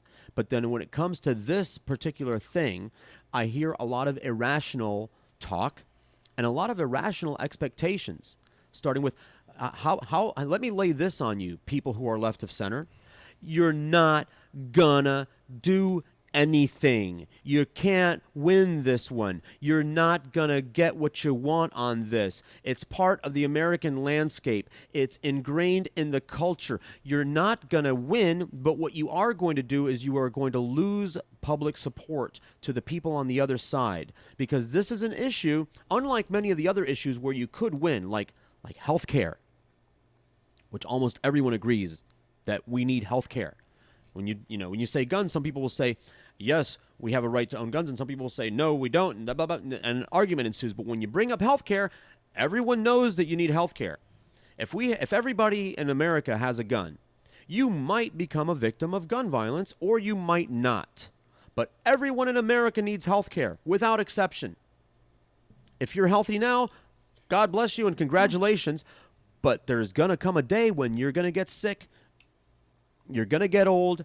Something's going to happen. You're going to develop something, cancer, IBS, rheumatism. Something is going to afflict you, and you're going to need health care. Without exception, you're going to need health care. So the people left of center could have taken the same amount of time, the same amount of money, and campaigned for something that they have a chance of passing. And when they're talking about health care, when the Democrats are talking about health care or talking about labor laws, laws that benefit the working class, Middle America is on their side. Middle America rallies around that. That's something that you actually have a chance of passing. Workers' rights, health care reform. You actually have a chance of passing that. But Middle America believes in gun ownership. And so whenever you just taking the posture, just making the statement, just uttering the words in your campaign is a death sentence, is a political third rail. And they don't want to admit that. Yeah, there are a lot of people that will rally around your cry if you say that you want responsible. Just the rhetoric wigs people out and sends a large segment of the American population running in the other direction. And the NRA, forget what they started out as, a gun safety education group. Just like the Republican Party, the party of Abraham Lincoln, they got taken over and corrupted, and now see here, and now this here. Yeah. The Republican Party used to be very progressive. The Republican Party, go Teddy Roosevelt. Teddy Roosevelt created the national parks. Conservative stood for conservation. We want to conserve our resources. We don't want to use them up. Goldwater. Right. Pro-gays in the military. Right. He said, I don't care if you're who's straight as long as they can shoot straight. So any group, amen, any group, regardless of their benevolent and benign origins, can be taken over and corrupted by an evil influence. Now, the National Rifle Association, which started out as a gun safety education group, and their position from their inception was for responsible gun ownership and included background checks. And the statement from their first president was, of course there ought to be background checks for people. But this became a group that people on the right saw that they could exploit to their own ends. And the gun issue for that group is just a MacGuffin anymore. The gun issue for that group is just the bait, is just the rallying cry that they use to get the people, their members, to donate money under the guise that we're protecting your rights as gun owners, so give us money. We're protecting your rights as gun owners, to give us money. And then when the NRA gets that money, they fund right-wing politicians that promote right-wing agendas, which is no health care, no workers' rights, no funds for teachers, no funds for police, right? Yeah, nothing. And if they didn't have that carrot on a stick, if the NRA did not have that carrot to dangle out in front of people, they would have nothing. You understand? The NRA, you could replace the NRA with a group called Democrats Want to Release Wild Tigers Onto the Streets of America. It's not true, but a bunch of inbred rednecks would believe that. If Rush Limbaugh said, well, the Democrats want to release wild tigers into the streets of America, so I'm going to start a foundation to prevent the Democrats from releasing tigers fund. Send your checks to prevent the Democrats from releasing tigers onto the streets of America. Not all that different from what he says every day. Of course. And then of course during Democrat candidate A, let's say Democratic candidate Bill is holding a press conference, and here's one of the plants. Here's one of the fake reporters in the crowd saying, "Why do you want to release tigers onto the streets of America?" We don't. Well, what's your position on the Democrats wanting to release tigers onto the streets of America? Well, their response is usually, well, let me ask you this. Do you believe that all the tigers, do you believe that the tigers should be eliminated from the face of the earth? No, the tiger's a beautiful creature. You see? He wants to release tigers onto the face of American streets and kill all the Americans. And they'll use that fake issue as a rallying cry to raise funds and to fund right-wing politicians. And the only way that the Democrats would be able to fight such a campaign of lies is to stand up there and say, we're not going to release tigers. Here, I'm bringing a tiger up on stage with me, and I'm going to shoot it in the head. Boom! You see there? I hate motherfucking tigers. There. You have just broken down the inner workings of terrestrial radio today. Right. So it's a scam. The NRA doesn't give a fuck about guns or gun ownership. They use that as a scare tactic to collect money for right-wing politicians so that the right-wing politicians can pursue the real agenda, which is not to keep the American people armed and dangerous. The real agenda is to keep the American people broke and stupid. That is their agenda, is to continue funneling money from middle America's pockets into their already overflowing coffers. Like Ted, I'll bet you didn't know I grew up in Toronto, Cruz. No. Who grew up in Toronto? Ted Cruz. I don't know who that is. The right-wing nut from Tuckus, from Texas. Oh, that guy. The guy, He's the all guy, over if he Facebook shaved right now. his head and became a drunk, he'd look like Joe McCarthy. The thing that pissed me off about that vote the other day wasn't so much the legislation, the way it was written. It would have done nothing. It would have done nothing. Well, the Saturday Night Live sketch. Did you see the Saturday Night Live sketch about yes. it? Yes. And they were on target with that. But it was more of a kind of a sense of closure for the people that were affected by that. That's what it was. It was symbolic more than anything else. Exactly. And my point exactly. You're not even going to pass a symbolic bill. You're not going to stop it already. If the Democrat wants to get elected, if they want to disempower the NRA, all right? If you are a left of center candidate and you want to win a campaign, you've got to overcome an obstacle. The NRA. They're going to be campaigning against you. They're going to be supporting your opponent. And we have way more important issues like healthcare and workers' rights and funding our school systems. Way more important issues than whether or not we make any impact at all on gun ownership and the rules that govern gun ownership in America. There are way more important issues than the gun ownership issue. Let's scale. The gun deaths was number 10 on the list of things that kill Americans. You know, the number one thing that kills Americans is heart disease, and the number one cause of heart disease is sugar and cigarettes. So let's make those things illegal, Boca Brett. It's not about making them illegal. I It's know. like you said. But It's education, number one. Right. Oh, well, And that's... second, first of all, you see Daily Show last night? Mm-hmm. Excellent No, point. I recorded that. You've got grand larceny, you got grand theft. Why? People still steal. Yeah. That's not going to stop it, but why are those laws in place? Right. I don't know. I don't know, just for something. Well, it's like now you're getting me started because the whole thing like the hate crime laws. I hate crime laws. Hate them. I hate them because if let's say that you got mugged and somebody you got purse snatched. Let's say somebody hit you over the head and stole your purse and then pulled my hair and then pulled stole my frigid hair and then pulled your purse. You could accuse them of a hate crime. Yeah.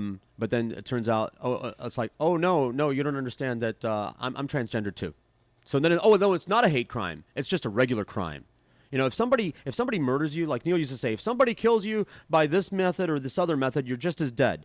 If somebody robs your house or steals from you or beats you up because they think you're an asshole, it's just as bad as beating you up because you're a spick or a tranny or whatever. The laws are on the books to be selectively manipulated. Oy. It depends on, like I said. I hate those laws.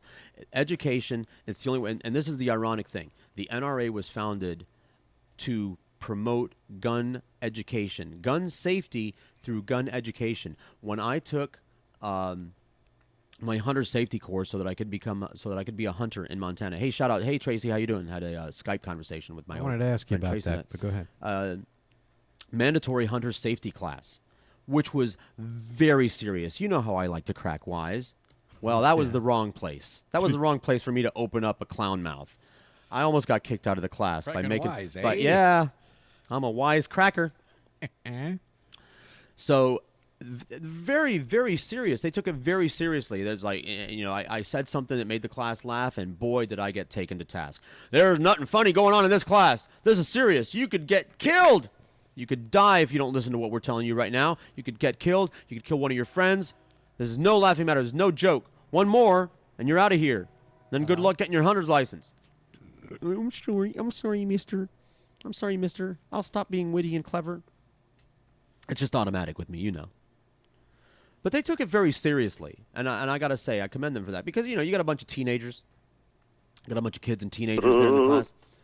And And the instructor wanted this material to be taken seriously. And, point number one, there's no such thing as an unloaded gun. There's no such thing as a gun that isn't dangerous, even when the gun's taken apart. No such thing as a gun that isn't dangerous. I mean, that was the theme of the class, is guns are dangerous. Guns are dangerous. Guns are dangerous. You do not play with these things. You do not point these things. You do not, break nuts, crack walnuts with the handle of these things. You do, just deadly serious before you could get my patch and my certificate. And of course, this class was funded and sponsored by the NRA. And that's what they were supposed to be doing, but they got taken over. They're a political organization now, not a gun safety education organization. So I find it very ironic that the first line of defense, our best hope to reduce gun violence in America is education. And I really believe that it ought to be in schools. I really believe that because I hear this kind of rhetoric. Well, I don't ever plan to own a gun, and therefore I don't need to know about guns. Yeah, you do. If you don't ever plan to own or drive a car, you still ought to know about cars so that you can look both ways before crossing. You still ought to know what a car is capable of. I think that gun education ought to be mandatory because first of all, you're not going to know, you say, oh, I don't plan to own any guns, but you might change your mind later on. When maybe you don't plan to own any guns, but what about, because there's so many goddamn guns in America, what if you find yourself in a place where there is a gun and you don't know what the hell to do with it? What are you going to do? Oh, I'm going to pick it up with a pencil. You're going to fire it that way, asshole. I want to get this gun off my table. Somebody came visiting and they left their loaded gun all cocked and loaded on my table. You said cocked. Yes.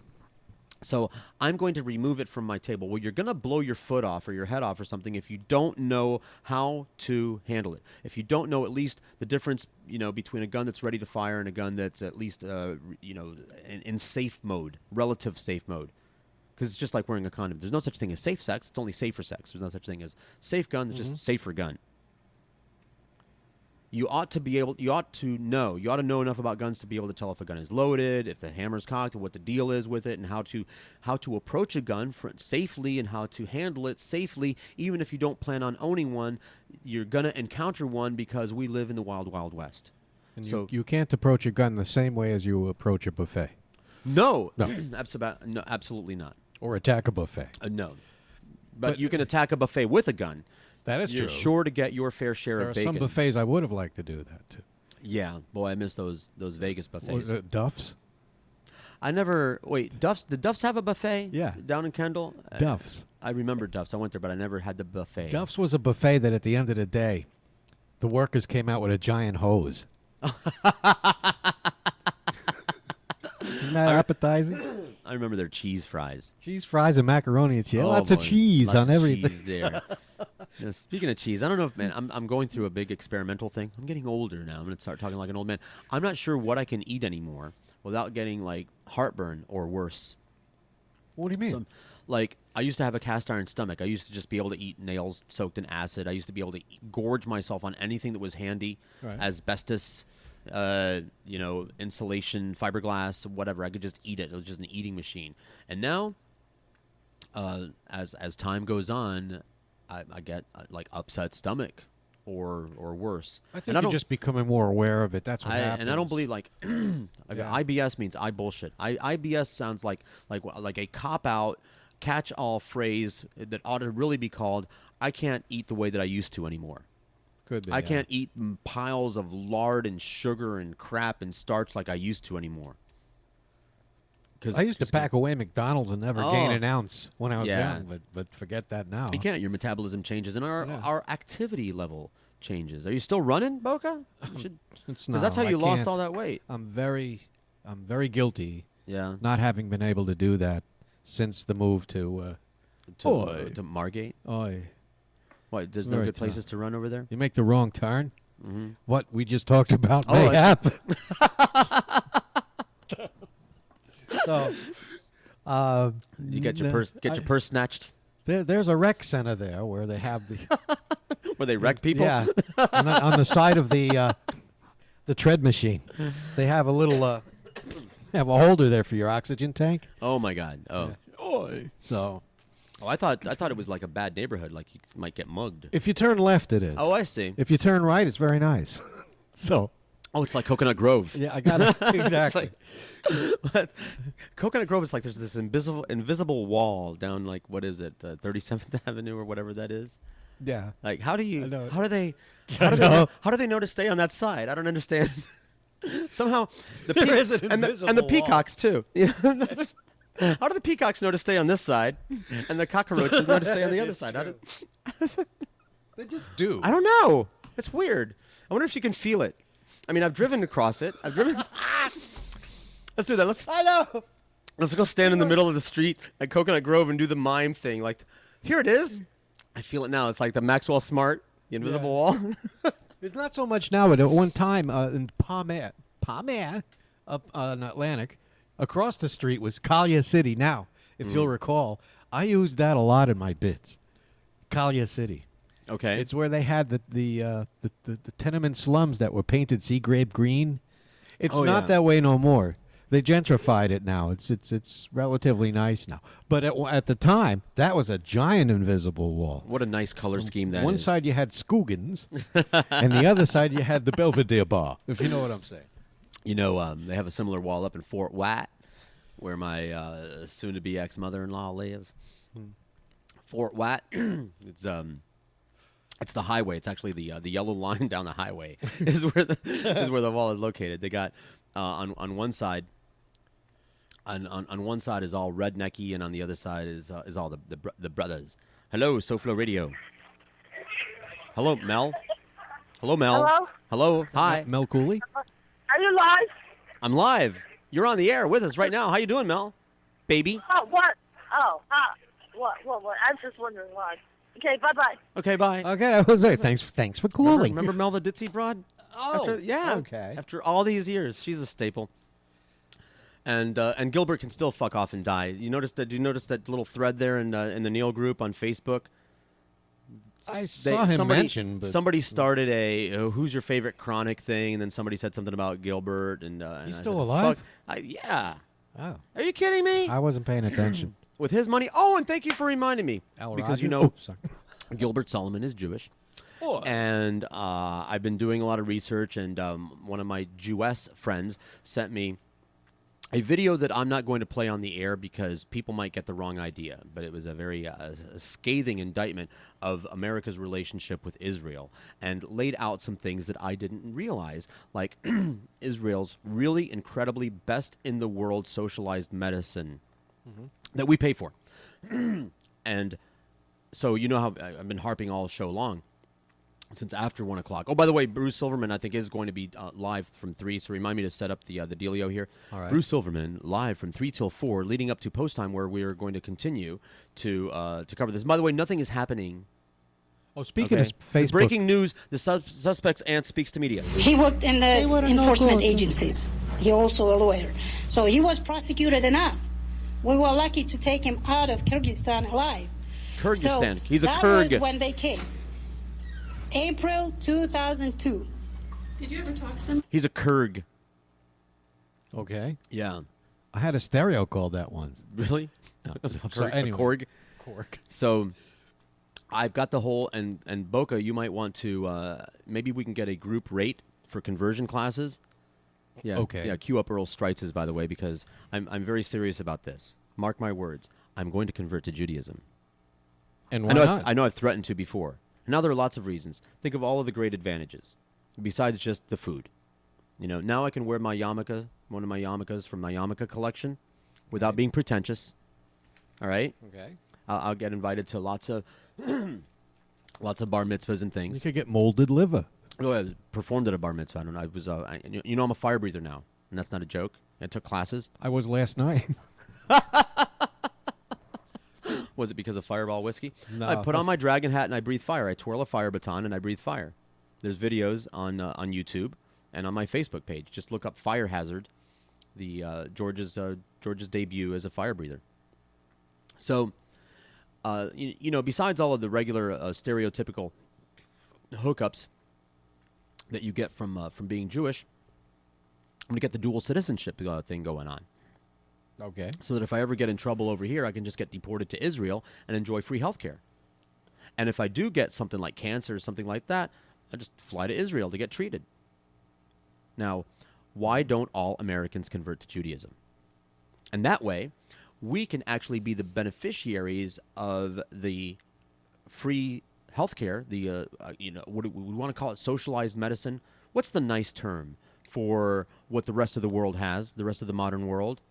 Universal health coverage. Yeah. Well, and the rest of the world doesn't think universal health care is a bad word. Only here.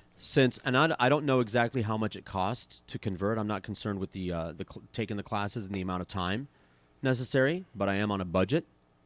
I'm very budget conscious over here. So whatever the investment is to convert, it's going to be a bargain, because you're already paying for socialized medicine. You're already paying for universal health care. So how do you get it? How do you become the recipient of it? Convert to Judaism and get your dual citizenship. Judy's home right now. Hey, I can be a Judaist.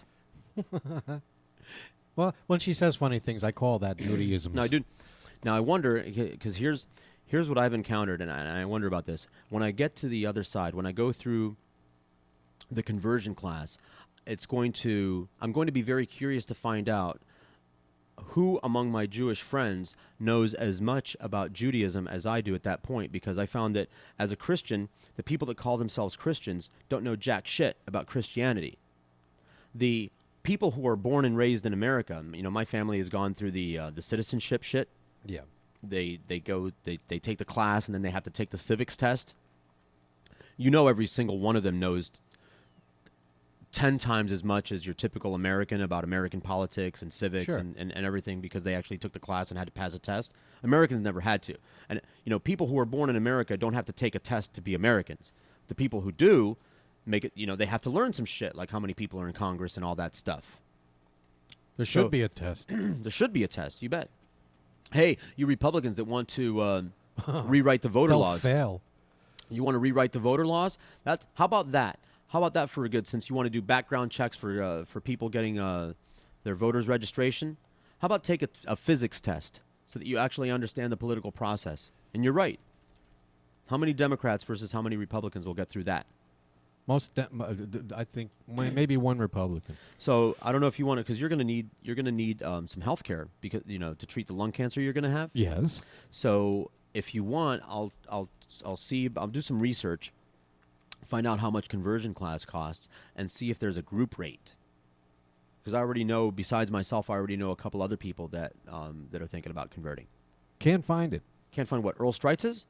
No, not. Well, let's take a break, play something, and then we'll both look for it together. Okay, we're going to play the Elvis tapes because that Ryzen bomber. Yeah, Elvis impersonator. And that's another thing. Yeah. Elvis impersonators should be illegal. Right? I have no problem with that. Okay. Especially the parachute ones. It's 2:02 on all Elvis impersonator radio, SoFloRadio.com. Join the radio revolution. You've bought his records, you've seen his films, you've even purchased the Dayglow Velvet Memorial paintings at the gas station. As a true Elvis fan, you think you've heard it all. But wait, there's more. Now you can buy secret recordings of Elvis's last telephone conversations. Yes, it's the Elvis tapes. Hello, baby. This is Elvis. And I want you to come over right now and make me a big peanut butter and then a sandwich. A peanut butter and then a sandwich will get me through the night. You'll hear Elvis in his most intimate moments. Hello, Pizza Man, Pizza. Yeah, this is Elvis. Won't you bring me over a couple large pies? Don't make it 3. Don't make it 6, double cheese. Yeah, I'm home, I'm alone, and I'm hungry. And you'll hear Elvis reveal how he really feels about the one true love of his life. I want you back. I'm alive, baby. And on your way back, would you pick up some donuts, please? Big jelly, cream donuts, crustless cheese Danish too. I love my big honey glazed donuts. Without them, I can't do. The Elvis tapes. Oh, give me more donuts. Available now in drugstores everywhere. I love to eat. Don't miss By the Glass with Brett Hubbard, 6 to 7 every Thursday night on SoFloRadio.com. By the Glass. By the Glass is a show about beverage culture. Brad Hubbard. What I'm going to do is I'm going to connect the dots on how everything works together. It's really all about how we enjoy things, how we enjoy life, and how beverages play a big part in that. I'm going to bring in people that are going to display their aspect of the culture. I'm going to bring in people that are going to show you different products. We're going to look at places where people go to consume these beverages and how they all interact. Things are built around the actual beverage itself. By the Glass. Thursdays from 6 to 7. Only on SoFloRadio.com. SoFloRadio.com. Give us a call at 954-99-00036. Mobile users call 954-990-0036. And for those of you living in the past, call Butterfield 990-0036. Skype name SoFlo Radio. WRKO, Boston. They make our buildings tumble down. They use weird words I can't pronounce. But their holes are smoking and the Taliban's in flight because our bombs keep falling from the sky now. They're the evildoers, make no mistake. They're the evildoers, and that's all I ever say. Like I told the kids at school, Afghanistan smells like your stool. And they're all jealous of the things that we all have, like showers, razor blades, and bubble baths now. They're the evildoers, make no mistake. They're the evildoers. That's all I have to say. No more questions, please. Oh, and God bless America. More and more people hear more and more music on 77 WABC.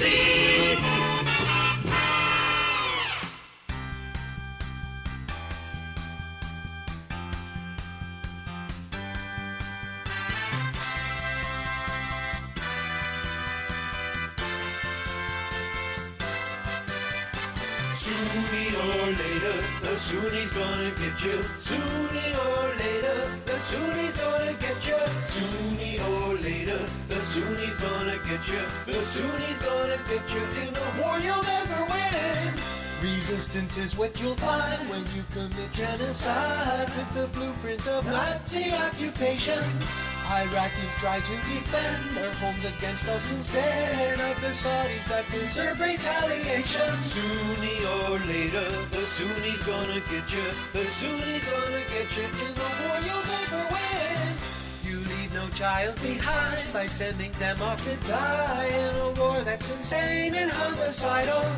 One symptom of genocide is that the people you fight with nothing to lose get suicidal. Please Jesus wish God. Power he's abusing. Please Jesus wish God. In a war we are losing. Please Jesus wish God. Headlines using. Please Jesus wish God. All the print collusion. Sooner or later, the Sunni's gonna get you. The Sunni's gonna get you in a war you'll never win.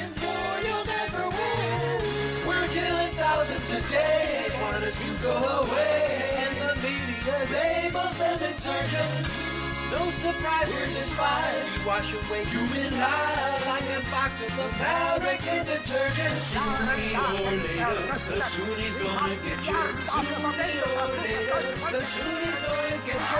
Sooner or later, the Sunni's gonna get you. Sooner or later, the Sunni's gonna get you. From dog shit. Oh, sorry, to be continued. 954 99 0036 SoFloRadio.com. George Rodriguez, Boca Brit, the George Rodriguez Show on a continuous coverage. I told that already. They are normal young men, athletic. This is the aunt. Is almost 2 meters tall. Very athletic. What's a meter? Smart boy. Seemingly did not Don't find eat her? himself Meter. yet in America because it's not easy.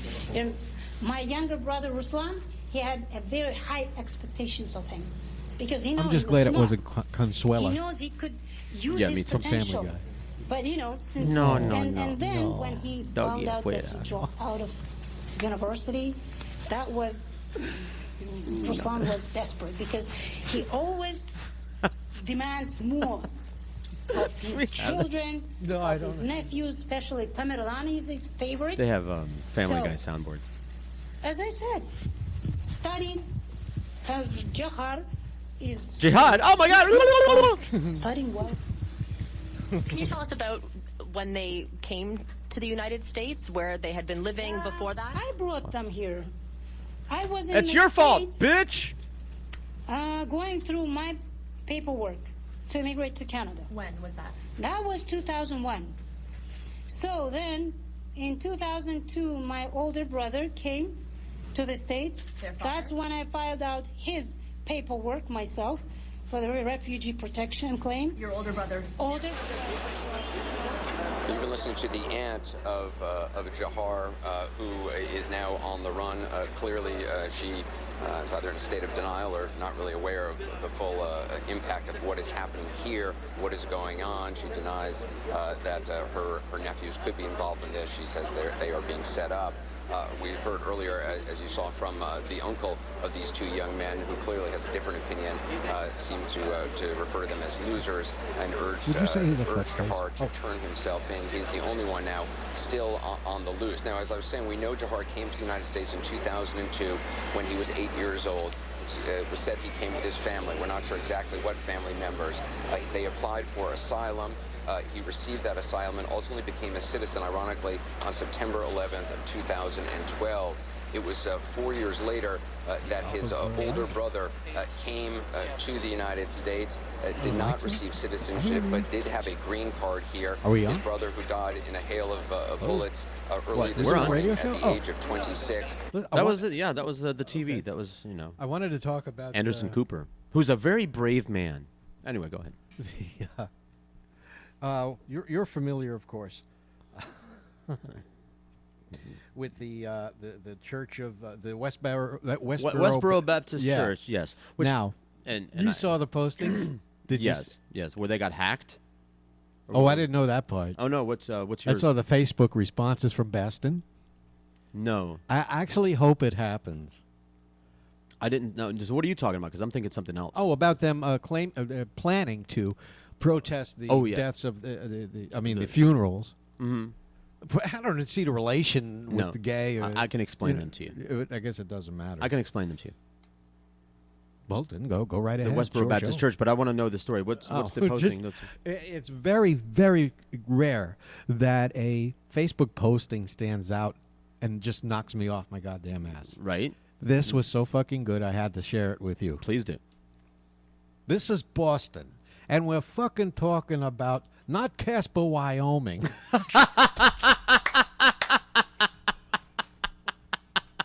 And I'm not done. This guy turns into Joe Pesci, right? Right. If they show up, they can forget about being greeted by angels wearing wings made out of bed sheets. After all is said and done, cops will be finding Dodge Caravans with Kansas plates floating in the back bay with big fat chunks of douchebags stuffed in the garbage sacks scattered around every back alley in Southie. Oh, God. Is there more? Well, we won't tolerate your bullshit. This is so great. That's great. Careful. See, if you weren't a cigarette smoker. We're going to beat the shit out of your asses. And there'll be many smiling faces, including yours truly. Sure. Oh, and in case you think the police will protect you, don't count on it. These folks have been known to turn a blind eye when it comes to assholes like you. So bring your Bibles, you little bitches, and pray like a motherfucker, because we're going to beat the fuck out of you. Oh, yeah. You're fucking with a heavyweight. Ah! The Westboro Baptist Church, Let him go. the guy that runs that outfit, Reverend Homophobe, is obviously very gay. As you know, and I've said this before. This is nothing new. So if you're tired of this spiel, tune out for about 30 seconds. As the authorized spokesperson for all the heterosexual men on the planet, it is official policy among the heterosexual men that we don't give a flying fuck what gay men are doing. It has nothing to do with us. We're too busy trying to get laid by women, and gay men do not interfere with that process. They're not in between us and the punch bowl, if you will, at this party. Right. At the party called life. Gay men are not standing in between straight men and anywhere we want to be. Gay men are not crowding any of the locales we want to visit. Gay men are not making it difficult for us to get into any place we want to go any more than anyone else is. And gay men are certainly not standing in between us and the object of our desire, vagina. So we, the straight men of the world, like, we care about gay men the way that we care about rainforest salamanders. It's something going on over there that has nothing to do with us. Hey, what's your opinion of rainforest salamanders? I don't know. They're shiny. Yeah. Look like Rick Scott. Their lives, their existence, their lifestyle, their lifestyle choices, and indeed, obvious, whether I don't even want to get into that argument with homophobes like the Reverend homophobe over there about whether homosexuality is a choice or if you're born that way. Yeah, it's a choice. People want to be picked on. People want to be out of step with mainstream society. They choose they'll to get be more that, than picked on choose if to be they that do way. that. So that's the official position of straight men, is we don't care about gay men. We don't care that men are gay. Wonderful, great, more pussy for us, as George Carlin would say. Yeah. That's the position of all of the straight men on the planet. If you have a problem with homosexuals and homosexuality, then you're not straight. Then there's something wrong with you. Exactly. Because we, the straight men, are too busy trying to get laid to even take notice that what another man's sexuality might be. We so don't care. You're straight, why would it bother you? Why would you care? Right. It is so not on the list of things we give a fuck about, what another dude is doing. Unless, of course, he's in the way. Now, if you've got some conflicted feelings going on, Reverend, what's his name? Was it Wildman? Randall Terry. Is that his name? Figure, because I get confused with him because there's a Terry, Wildman. the guy who banged a mule. Randall Terry and the Reverend Wildman. I get those two confused. It's easy to confuse them. Yeah, we can Google that. Westboro. Can you do that for me there, honey? Well, actually, I'm. Oh, okay. Then go ahead and do that. Westboro Baptist Church. Facebook hit homepage. Westboro. Oh, there's the homepage. The Westboro Baptist Church homepage is GodHatesFags.com. Oh, okay. In case you want to go there. Sure, it's your computer. I don't. I'm going to Wikipedia instead. Oh, okay. You know, my 11-year-old daughter is editing Wikipedia. For what? I don't know, but she wants me to. Let me guess. It's the Neil page. Isn't it always? She wrote a whole paragraph about what a douchebag George is. Maybe she wrote this. Fat chunks of douchebag stuffed in garbage. Oh, Fred Phelps. That's what it is. Fred Phelps, of course. I think I got something on him here. Yes. So here's the thing. It has the church, the whole church structure and framework. Again, it's just like the NRA. It's just a MacGuffin. This is a cult of personality having nothing to do with the Bible or anything. This is just some asshole that wants to rally people around his banner and get people to give him money by getting attention and being extreme. All right? If he thought that wearing a colander on his head would put more money in his pocket, he would do that.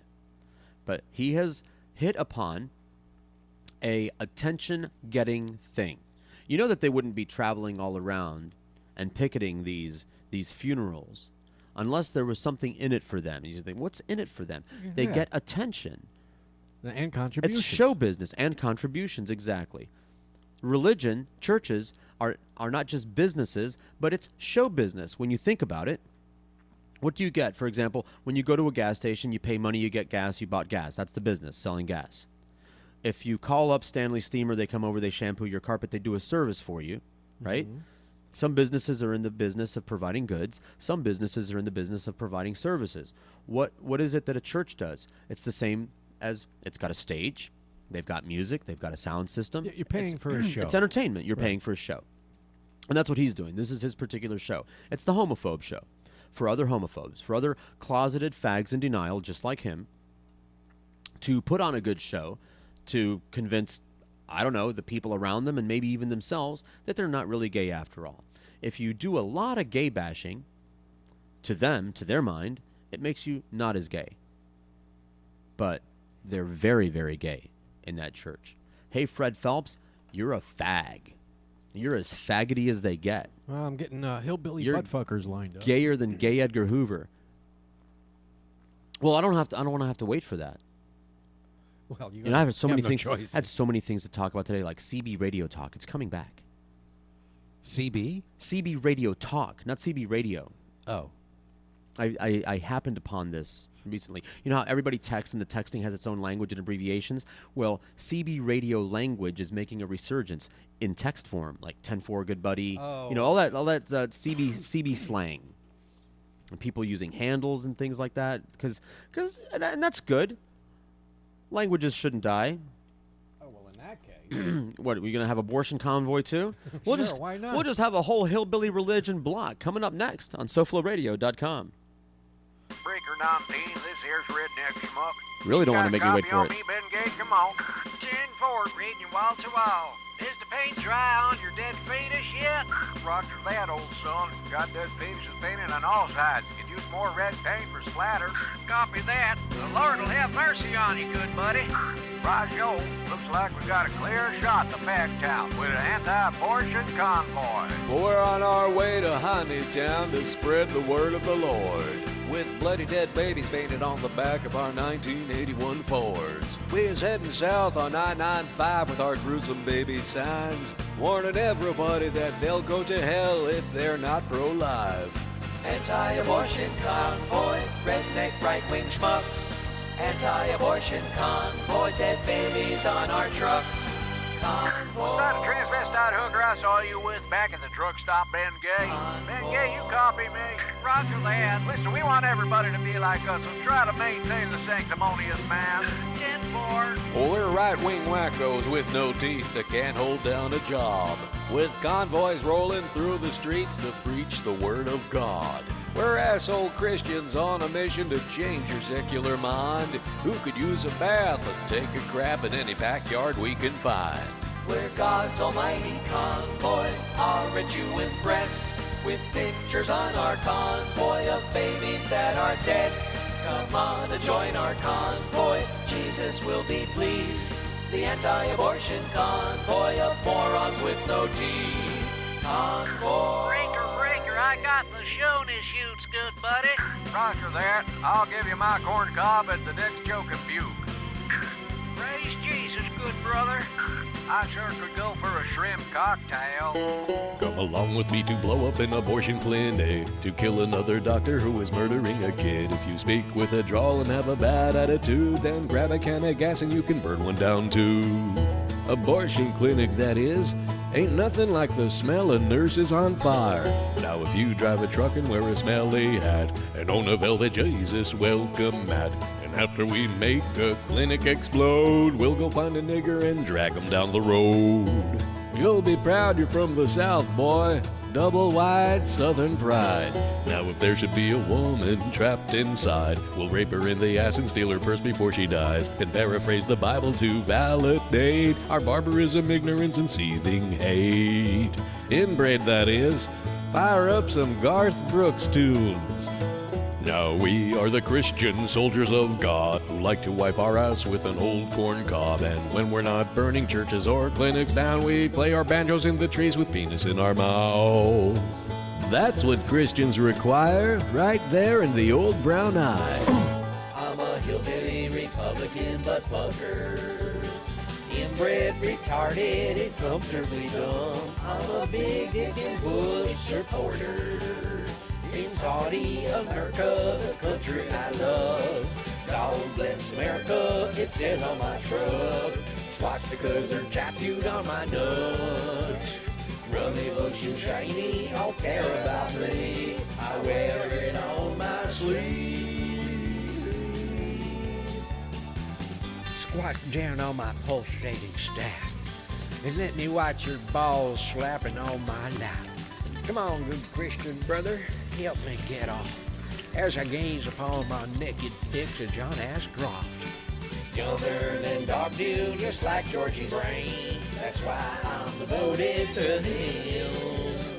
Democrats or commies, dissenters and gays, Christ-killing Jews living in sin.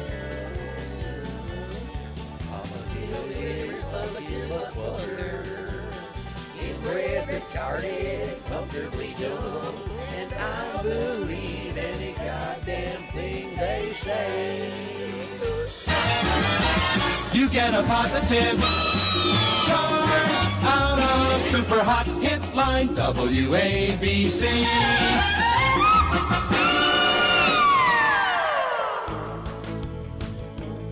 Head of the AFA said SpongeBob is gay. He's gonna tell us all what to see and say. Donald Wildman. Ooh, yeah, Donald Wildman. A Nazi neocon brute who knows what's best for you. Democrats, blacks, and you Christ-killing Jews. A self-appointed pimp who's watching out for your kids on the internet as he monitors pigs. Donald Wildman. Good Reverend Donald Wildman. He's gonna pick and choose what you can hear and view. He's a man of the moist cloth, Don Wildman. His buddy Tom DeLay, Santorum brown back, should be locked away. Slamming Sammy bareback, Donald Wildman. The good Christian Donald Wildman. He's a crooked bum like James Dobson. He's white Tupelo blows, Reverend Don Wildman.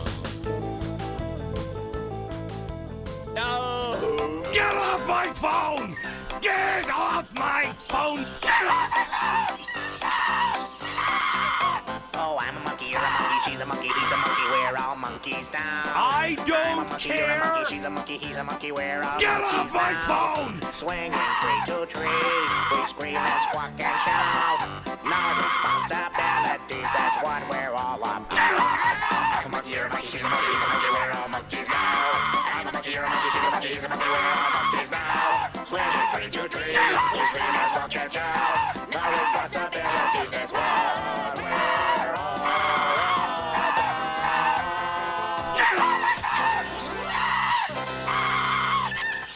Wow. What was the inspiration for the monkey thing? I think we got some RF bleed from WIOD there.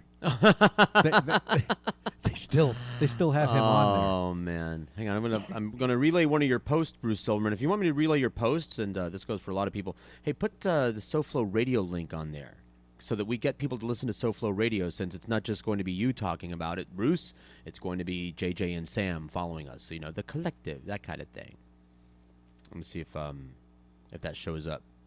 By the way, this morning, following this, I was listening to WBZ. Yes. When the Hurricane Sandy hit, I listened to the 88s. Okay. Okay. Full coverage, all there. This station that I was listening to this morning was locked down as well with everybody else. And I just can't help but think, and you feel this way too, but I think that makes two of us. In an area of 4 or 5 million people, which is where we live. Right. Something like this should happen. Oh, what good Lord. would you turn on? You're going to rely on Jonathan King on CNN, who reports on the Tooth Fairy? Right. I mean, no, we don't. We're screwed. And I lament that, and that is why, among other reasons, I feel that it's very important to support this local internet radio station and keep this thing going, because, again, when I was talking to Bruce earlier, don't forget 3 to 4, Bruce Silverman, and then from 4 till 6, JJ and Sam. A special edition of Post Time is they're going to be covering this also, and we're watching this. They're going to the campus to to talk to people, try to find them there. Nothing is happening. Nothing has happened just yet. But WID wasn't just a fun place where everyone kind of got together. It was like the round table of the community. Mm-hmm. And in Blowing Rock, North Carolina, where I was reared, and I'm still sore about it. So. I feel like you kind of on a tightrope when I'm around. Yeah. Okay. Okay, go ahead. There was a park in the middle of town, a central park, if you will, and in the middle of the park there was a gazebo, and all of the young people knew to meet at the gazebo. We didn't have cell phones in those days, and you didn't bother to go home and start calling each other up with the telephone game. It was very convenient. You went home from school, you did what you had to do, checked in with your parents, did your homework if you had to, whatever, changed your clothes. For me, changing my clothes was to just change out of my school clothes and just put on my cutoffs. No shoes, no shirt, no underwear, no nothing. I grabbed my skateboard and whatever pointy stick I was swinging around with me at the time. Stick, I said. And hope you didn't fall and down. went down to the park, skateboarded down to the park, and you just go to the gazebo and wait there. If there was nobody there, just wait. Somebody would be along, or everyone would be along. All the local town's children and teens would meet at the gazebo in the middle of the Blown Rock Park there.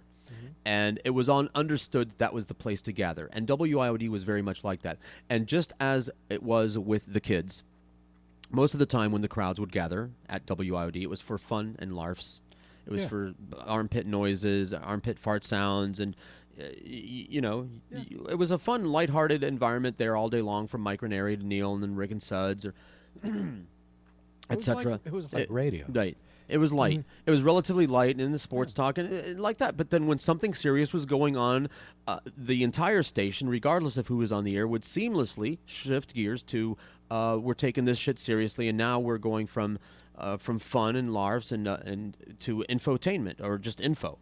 Right. And Hurricane Andrew was the best example of that, but that wasn't the only example. If there was a high-speed chase over there, it's like we would do continuous coverage. We'd just, excuse me, we interrupt this fart sound to give you continuous coverage of some high-speed chase over here on the causeway or something like that. And how a town of this size, like you said, 4 to 5 million people, doesn't have a meeting place like that, a hub like that, it's embarrassing. And so here we are.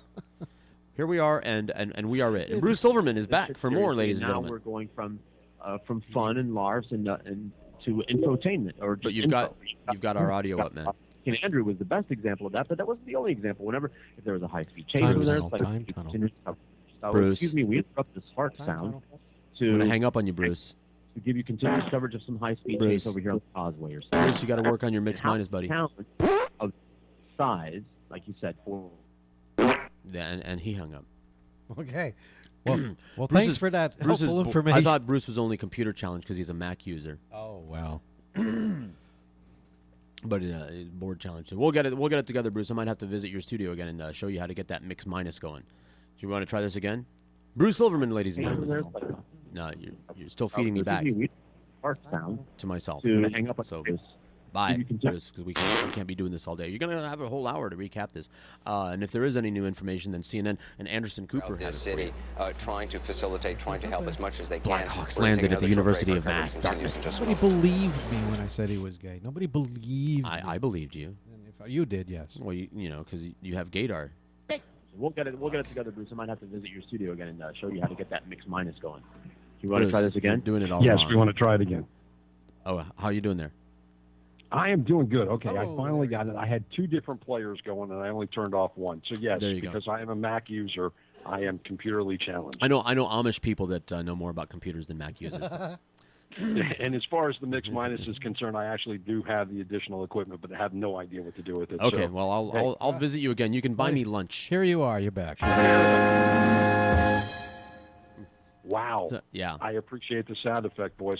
Yeah, I'm preparing for the show that we're going to do between 3 and 4, and it's great that we are on a station in which we can switch gears and we can talk about the things that are truly important to our listeners and to the community and what is going on in the world.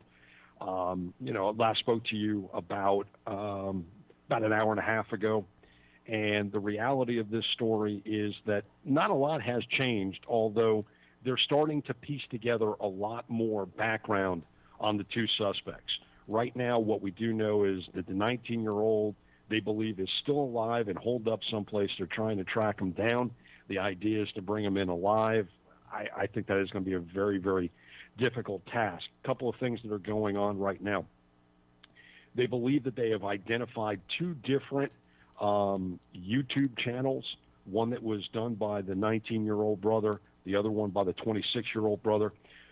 22 different videos were found on the 26-year-old, 4 on the 19-year-old. Content, some of it was in English, some of it was in Russian, and a lot of the content, they believe, is very similar to what we saw after 9/11, with videos referencing Islam and bin Laden denouncing infidels.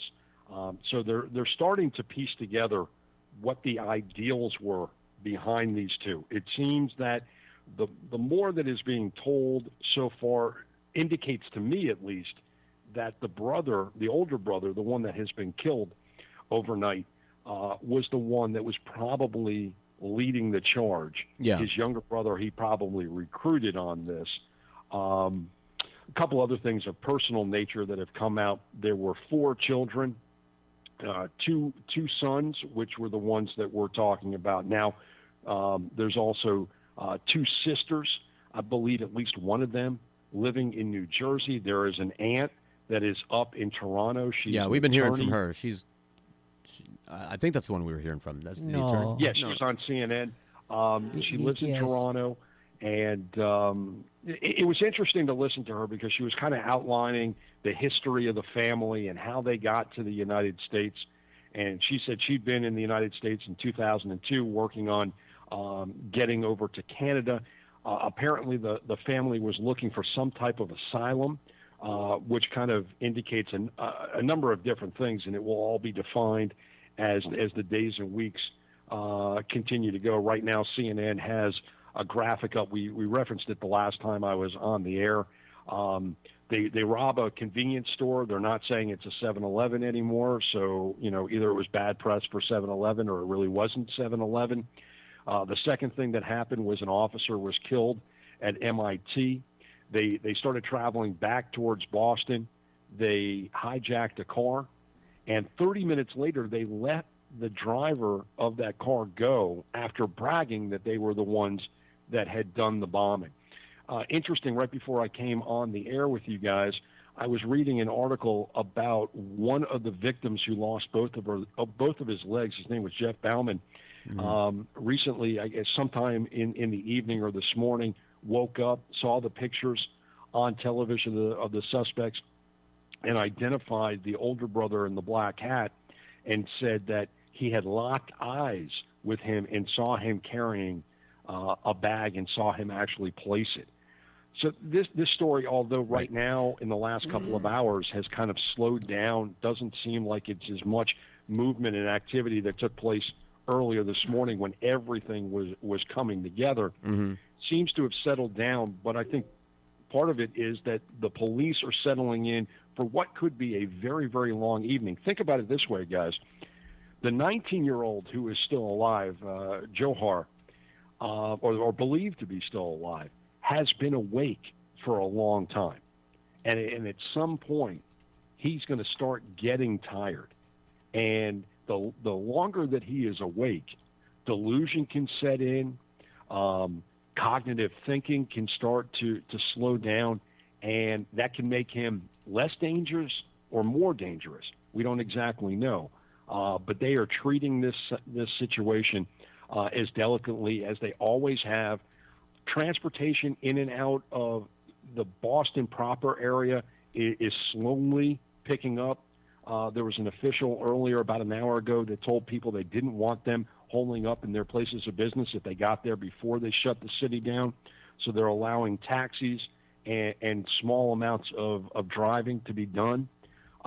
Mass transportation is still shut down, and still 1 million people are generally being kept in their homes. Let me ask you this question about, because, anything you speculate about, you could put your foot in a bucket right now. But sure, it got awfully quiet.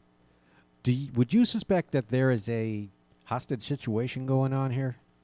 I think we know about that, right? I think that at this point, if something like that was going on, they would be pretty hard pressed to keep it quiet. I mean, when last time I was on the air, we talked. There are at least 10 different police agencies. Those walkie-talkies are blaring. There is media everywhere. Even if one of the things that's going on right now is they talked about doing a controlled explosion in Cambridge at the house where they believe they're going to detonate materials later today on Norfolk Street. There are so many radios everywhere. A lot of the news that is being gathered by people on the streets throughout the area are getting it because they're overhearing police scanners. You know that every news gathering organization in the world that is covering this story has their police scanners going in Boston. So if there was any idea of a hostage situation right now, we would know about it. I think right now they have probably settled into determining where this guy is. They will continue to search all the homes in Watertown to make sure that there aren't any additional accomplices, that there aren't devices that might have been left behind as he traveled from one house to another trying to find a safe place. I think that they're settling in and they're going to wait this situation out. The worst thing that they could do is have some trigger-happy cop who just came on, because also keep in mind, within the last hour, they've had a shift change. So now you got fresh bodies on the ground, guys that have been watching TV all morning long, and the last thing that any of the police agencies want is somebody to come on and go, I want to be the hero. I want to be the one that takes this guy out. This is an unbelievably dangerous situation. They have absolutely no idea what they're truly going to face when they come face-to-face with this guy.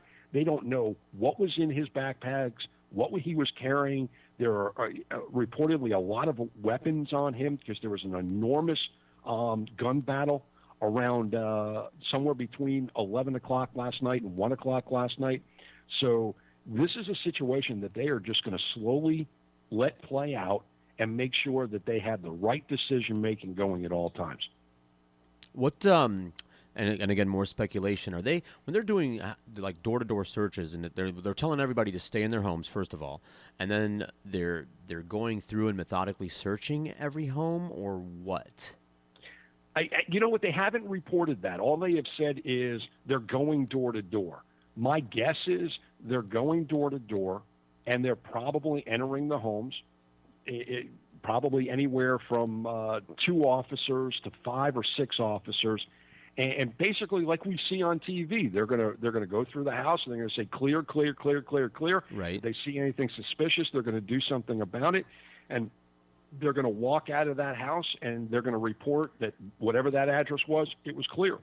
Well, let me ask you, because it To seems the next house. Because all right, the law being what it is, and you got to have a warrant to go in. Is this a military thing? Are they doing martial law? Are they just throwing the law out? Because here's the scenario: what if he is inside the house with someone, like he jumped into some family home and there's a family in there, and he rounds up mom and the kids, and said, we're going to go down in the basement when the cops or the soldiers come to the door, tell them to go away, or I'm going to let your family have it down here in the basement. So what do they do? What does because I know it's a mixture of police and I see military people out there. What do they do if they come to a doorway and somebody says, no, you can't come in here? Yeah, my guess is that if anybody says no, that's going to send up red flags. Okay. Which may very well have been, because they haven't reported it all, but we could speculate that in some of the situations earlier today, a few hours ago, even before you guys came on the air, and we saw there was a tremendous amount of activity in certain areas, it may have been that people denied. There may have been something that was extremely suspicious to them. Mm-hmm. I think that if the 19-year-old Johar holed up in a basement someplace and somebody knocked on the door and they came to the door, I would think that somebody at the door would have the wherewithal to say, he's in my basement. Right. Well, that's the point. It's like, no, I'm not going to say that because he's in my basement with my family, and if he hears the approaching footsteps, he's going to shoot him. All right, but I think at that point the police would then backtrack and come up with a serious game plan on how they were going to take the house.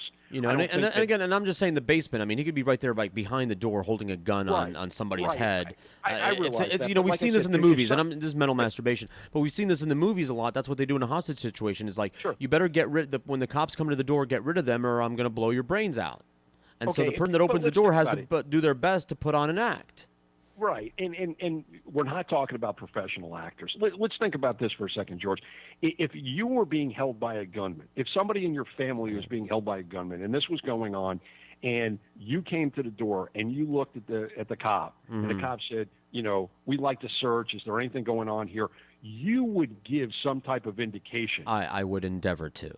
I absolutely would. So I think if anything like that was to take place, I think that some type of face would be made, or some type of statement, a cryptic statement would be made to kind of tip off the police. And then I think at that point, the guys that are going door to door are probably very well trained to make sure that nothing escalates beyond what it needs to. Because in that particular case, a police officer is notified, yes, the guy's in the house. They want to quickly leave so they can report it, go about like nothing is going wrong, and then formulate a massive game plan to be able to take over that house. And it might be a game plan that they take 20 minutes to put together and then decide they're going to do it in an hour, or it may be something that takes hours to put together, but at least at that point, they've identified where the house is. I still believe, even if authorities have determined where this guy is, they're still going to search 100% of the homes in the area that they wanted. It's not like you go to house number 5 and that's where he is and you stop. I think you go to, all 1,000 houses, even if you found the guy in 826. Do you imagine that everyone is being very cooperative when it comes to the people coming at the door? It's like, what if, I don't want the police to find my giant bong? They're not doing that there now. No? Everybody's chipping in. Well, if you think about it, George, if you really think about it from that perspective, number one, the people who do smoke are all smoking right now because they all want to relax. Okay, Probably that's the first. Sure, I'll be opening. I'll be opening the door, holding the giant bong, saying, "Look, he's not in here." Even if there is a grow house in Watertown and a police officer showed up and saw all the hydroponic stuff, the guy would just say, "Look, I don't give a shit right now. Right. I just want to come in, search, and as long as this guy isn't here, I didn't see anything." I would like to think it that. almost be like Schultz. That at times like this, we can all get together and agree that some things are more important than others. Absolutely. All right, listen, guys, I just wanted to call in real quick. Sure. I'm going to be live starting in 15 minutes. Right on. Doing a special show from 3 to 4, and we appreciate Alan Michaels letting us preempt his She Hour. Right. I didn't give him a choice, but we appreciate it anyway. Oh, one quick thing before you go. But we're going to do a special hour of Silverman on Boston, Silverman on News. One quick thing before you go. Yes. Yeah. Don Lemon was just on CNN. Is he, because you know sports, is he any relation to Meadowlark Lemon by any chance? I don't think. I didn't see a family resemblance. They don't seem to have the same hair.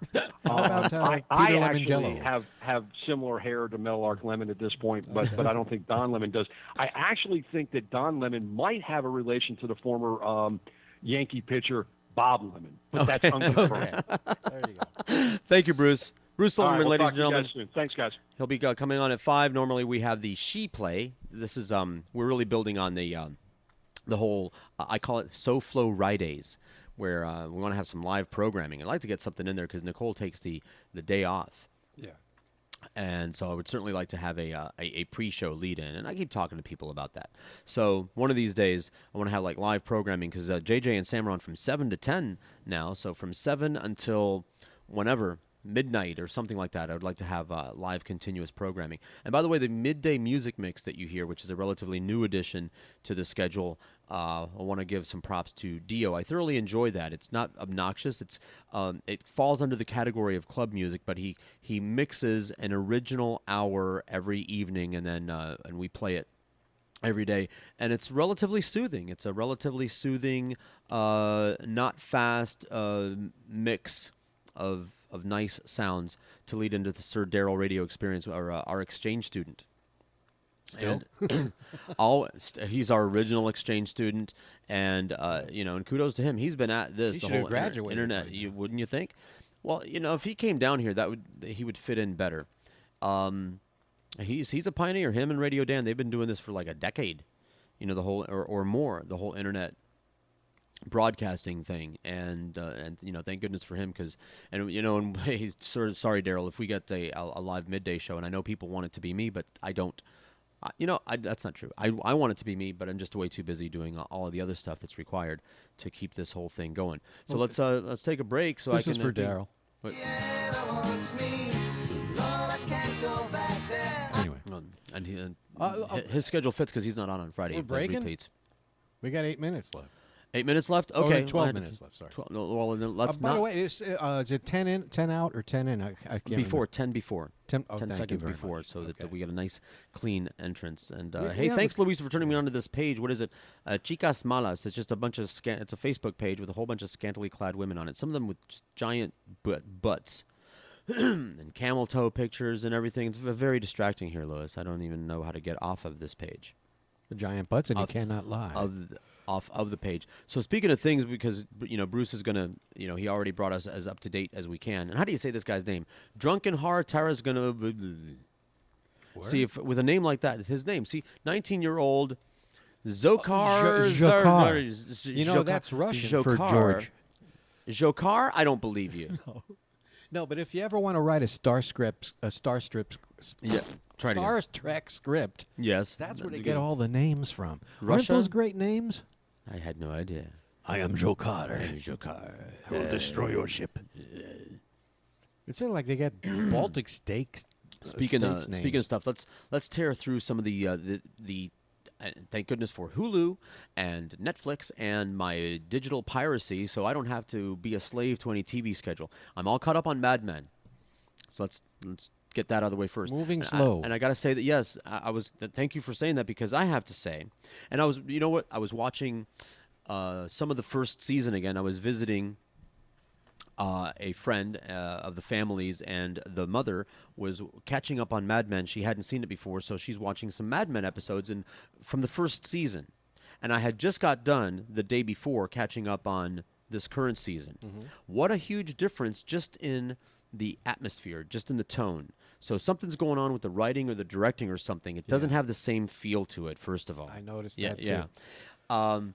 It seems like they're chewing their cud, like they're borrowing the same kinds of storylines and then just changing the names and the characters and everything, but a lot of the same stuff, like Don and his infidelity. I'm kind of, tired of that. Yeah.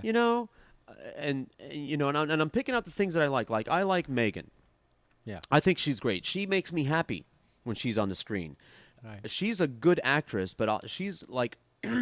She's a good actress because I hate it when, whether it's in a movie or a TV show, they cast someone and the character is supposed to be pretty and charming, but the actor or actress can't pull that off. And this actress, and I don't know her name, the one that plays Megan, really comes across with a charm. Like she's really likable. Like I really like her, and so Don's kind of bumming me out because there's really no reason for him to be doing what he's doing with her not anymore. even that hot. And she's not. And I'm kind of tired of that already. Okay, Don cheats. Next, what else you got? This is how the Peter's infidelity storyline is more interesting than the Don's infidelity storyline because he doesn't know how to do it right. Yeah. He's the only character where you really enjoy seeing bad things happen to the son of man. It's like it's either him or someone around him always getting the shit kicked out of them. Jessica Paré. Yeah, I like his character because the English pussy guy beat the shit out of him, right? No, everybody beats the shit. Everybody beats the shit out of him. Remember, he was captain of the Howdy Doody Army. Yeah. And the thing with Peggy, I hate her more and more because of this. The writers, producers are insisting upon her. I don't know whose dick she sucked. I don't know who she blew to be the major character that she is. I wanted to like her. When she was an underdog, an up-and-coming underdog, I felt sorry for her. I wished her well. I wanted her to get her due and everything. But now she's a prick. Mm-hmm. Well, she's impersonating Don. Yeah. I don't care about her anymore. I don't like her. I really didn't like her all that much, except for the fact that she was downtrodden. And now that she's the one doing the downtrodden, I don't like her. And I really don't care. So little by little, I'm caring about the characters less and less. Right now, anymore, it's the Roger Sterling and Meg show. Roger is cracking me up. Yeah. Roger cracks me up more Where and you more. Chased Through the Alleys by Ernest Borgnine. Yeah. Great line. He's... And that, like I'm losing. By the way, that season premiere took me 2 tries to get through it. Yeah. I fell asleep halfway through attempt number 1. Didn't need to do that. And it seems to me the writers are trying to find they're angling for a direction to take. And Maybe they will. It's only been 3 episodes. All of the so. stuff that we liked about it 2, originally, I thought, the time tripping into the 60s, and, we were cracking up with the smoking, the littering, and everything, and the smoking and the drinking is cliche anymore. And if they wouldn't mind, I'd like to see them spring for some music rights. Oh, God. In that era. Oh, and dude, it sounds like Boardwalk Empire. I know that the smoking and the drinking was prevalent, but neither of those two substances were as prevalent as the music was. Yeah. That every room that they walk into, every office, every hallway should have something, a Beatles song, something going on. Stones. You're right. Absolutely right. McCartney said to Wiener, "You can use our stuff." And what did they pick? The was it the Revolver album? The sitar song. That's the song they pick. So I'm gonna stay with it because I'm a little bit locked in. But it's no Breaking Bad. I don't know if I'm waiting with. That's on after Mad Men. Breaking Bad T-shirt. But there's a lot of things that are good right now. Well, Walking Dead, the season's over with, and what do you think? I'm very satisfied. Me too. Very satisfied. My new favorite character on that show, and if you'd have bet me a year ago, I'd have lost my ass. Which one? Carl, the little kid. Oh, the little kid. He's badass. Born again hard. He's a badass, man. He told that I couldn't. Like he's lecturing his dad. He's schooling his dad, and you know what? He's right. Well, look what he had to do. I know. He's right. Carl is absolutely right about everything that he says, and that chick Andrea, she was pissing me off, so I'm kind of glad. Did you see the Facebook thing that somebody posted? It was like, the guy that they locked in a room with her. What was his name? The governor's Sherman or something buddy? like that. Let's say his name is Dennis. Sherman or Dennis or whatever. Hey, how did Andrea taste? And the quote was hoary. Horrible. WHR. Yeah, she was a whore. Horrible. Yeah. And she was a bad shot and everything. So yeah, that was good. And I liked how they resolved that. I liked where we're at with that right now. What surprises me is how many British actors are on that show. And why not? Speaking of British actors, I don't know where this is coming from, but it would behoove you. I have a Viking textbook over there. My brother was big into Vikings and got me into Vikings. Vikings are fun. Mm-hmm. The History Channel has a series now called Vikings, and it's a dramatization. It's very much like the Rome series was. They take real historical events and then dramatize the Vikings that are taking part in those events. Very good, very gritty. Not insulting to the intelligence. So far very historically accurate, like they're not wearing horns or anything of that Hollywood bullshit, and the places and the dates that they're using are real, right out of my Viking World Atlas of Viking History and Culture book. Okay. That I'll check read it out. that thing very many times. But good budget, good grit, good acting. Gabriel Byrne, the only miscasting that I thought was when the series starts, the leader of the Viking clan is played by Gabriel Byrne, who's like a black Irish. He's got those dark eyes and dark hair and very un-Viking looking kind of guy. I'm sure they had a few Vikings like that running around, but he's the leader. So I wouldn't expect him to be, he should have looked more Nordic. But whatever, but he did a good job of acting, and it's good. It's insightful, and again, good story. Like, you can't really predict what's going on, and they wrap some arcs.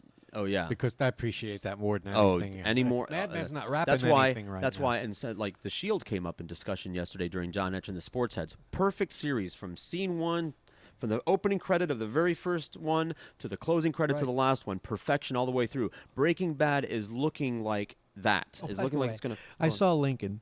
And I did not. And Walter Coggins is in it. Did you see Abraham Lincoln Zombie Killer? Is that Lincoln? No. Yeah. Oh no, that one. No, that's the Netflix link. I didn't see that either. But anybody, I know you don't watch Sons of Anarchy. No. But that show centers around gun trafficking, illegal gun trafficking in Northern California. Okay. In some states, gun trafficking, it's legal. And, I want to be one. But why would they even have a show about it? What's the point? They might as well go back to having their auto body shops. Yeah, that's like Ice Road Truckers. Like, okay, wow, you. It's like it's pointless. If they do make guns illegal in America, I plan to be a gun runner just because. It'll never happen. Because and of course it'll never happen. It's just so So people got to control the rhetoric. That's all the point on that. Meanwhile, back to TV shows, the Borgias. I'm liking, hey, by the way, fellow Borgia watchers out there, the first Borgia episode of this new season was a little bit slow because they had to do a lot of recap and establishing where we're going from here. And now that they have done that, the successive 2 episodes after that, very good, very riveting. I only know Victor Borgia. Mad Men, Vikings, Walking Dead. We covered Borgias, and for those of you, Game of Thrones, which you call it Gay of Thrones. You know what? There hasn't been any faggery before or after that scene. Not a bit, and awesome. Just I want to, if the Snoop Dogg cutout ever meets with some horrible accident, the new cutout that I'm going to stick over there in the corner is going to be of that dwarf Peter Dinklage. And his character Dinklage. wearing the family. Who's great, by the way. Outfit. I really like that guy. Oh, listen, you will never, because have you seen the movie In Bruges or The Station Agent or any of the other, when you saw him on 30 Rock, he's a phenomenal actor, but he won. You know what he said? No, come on, lay it on me. Where is it? It won't play. See, now you're making me. We have his quote right like here. Bruce Silverman. But Yeah, I'm waiting for it. Wait. Fuck this. No more midget shit. That's what. There he goes. The character that he plays on that show is the best character ever. He chews that scenery up. He does amazing things on that show. Yeah, you can start winding up the out music here because we're getting ready to go. And don't forget, special edition of Bruce Silverman. Oh, and Switched at Birth. For those of you people learning sign language or not interested in sign language, doesn't matter. Switched at Birth is an award-winning show. Watch it. It's good. It's got good characters. It's well acted. It's got comedy, and it's got sign language. So don't not watch it.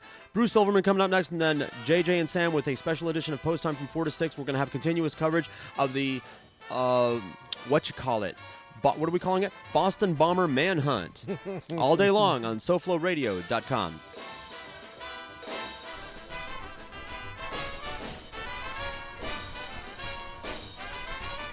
Bye. This is the South Florida Radio Network.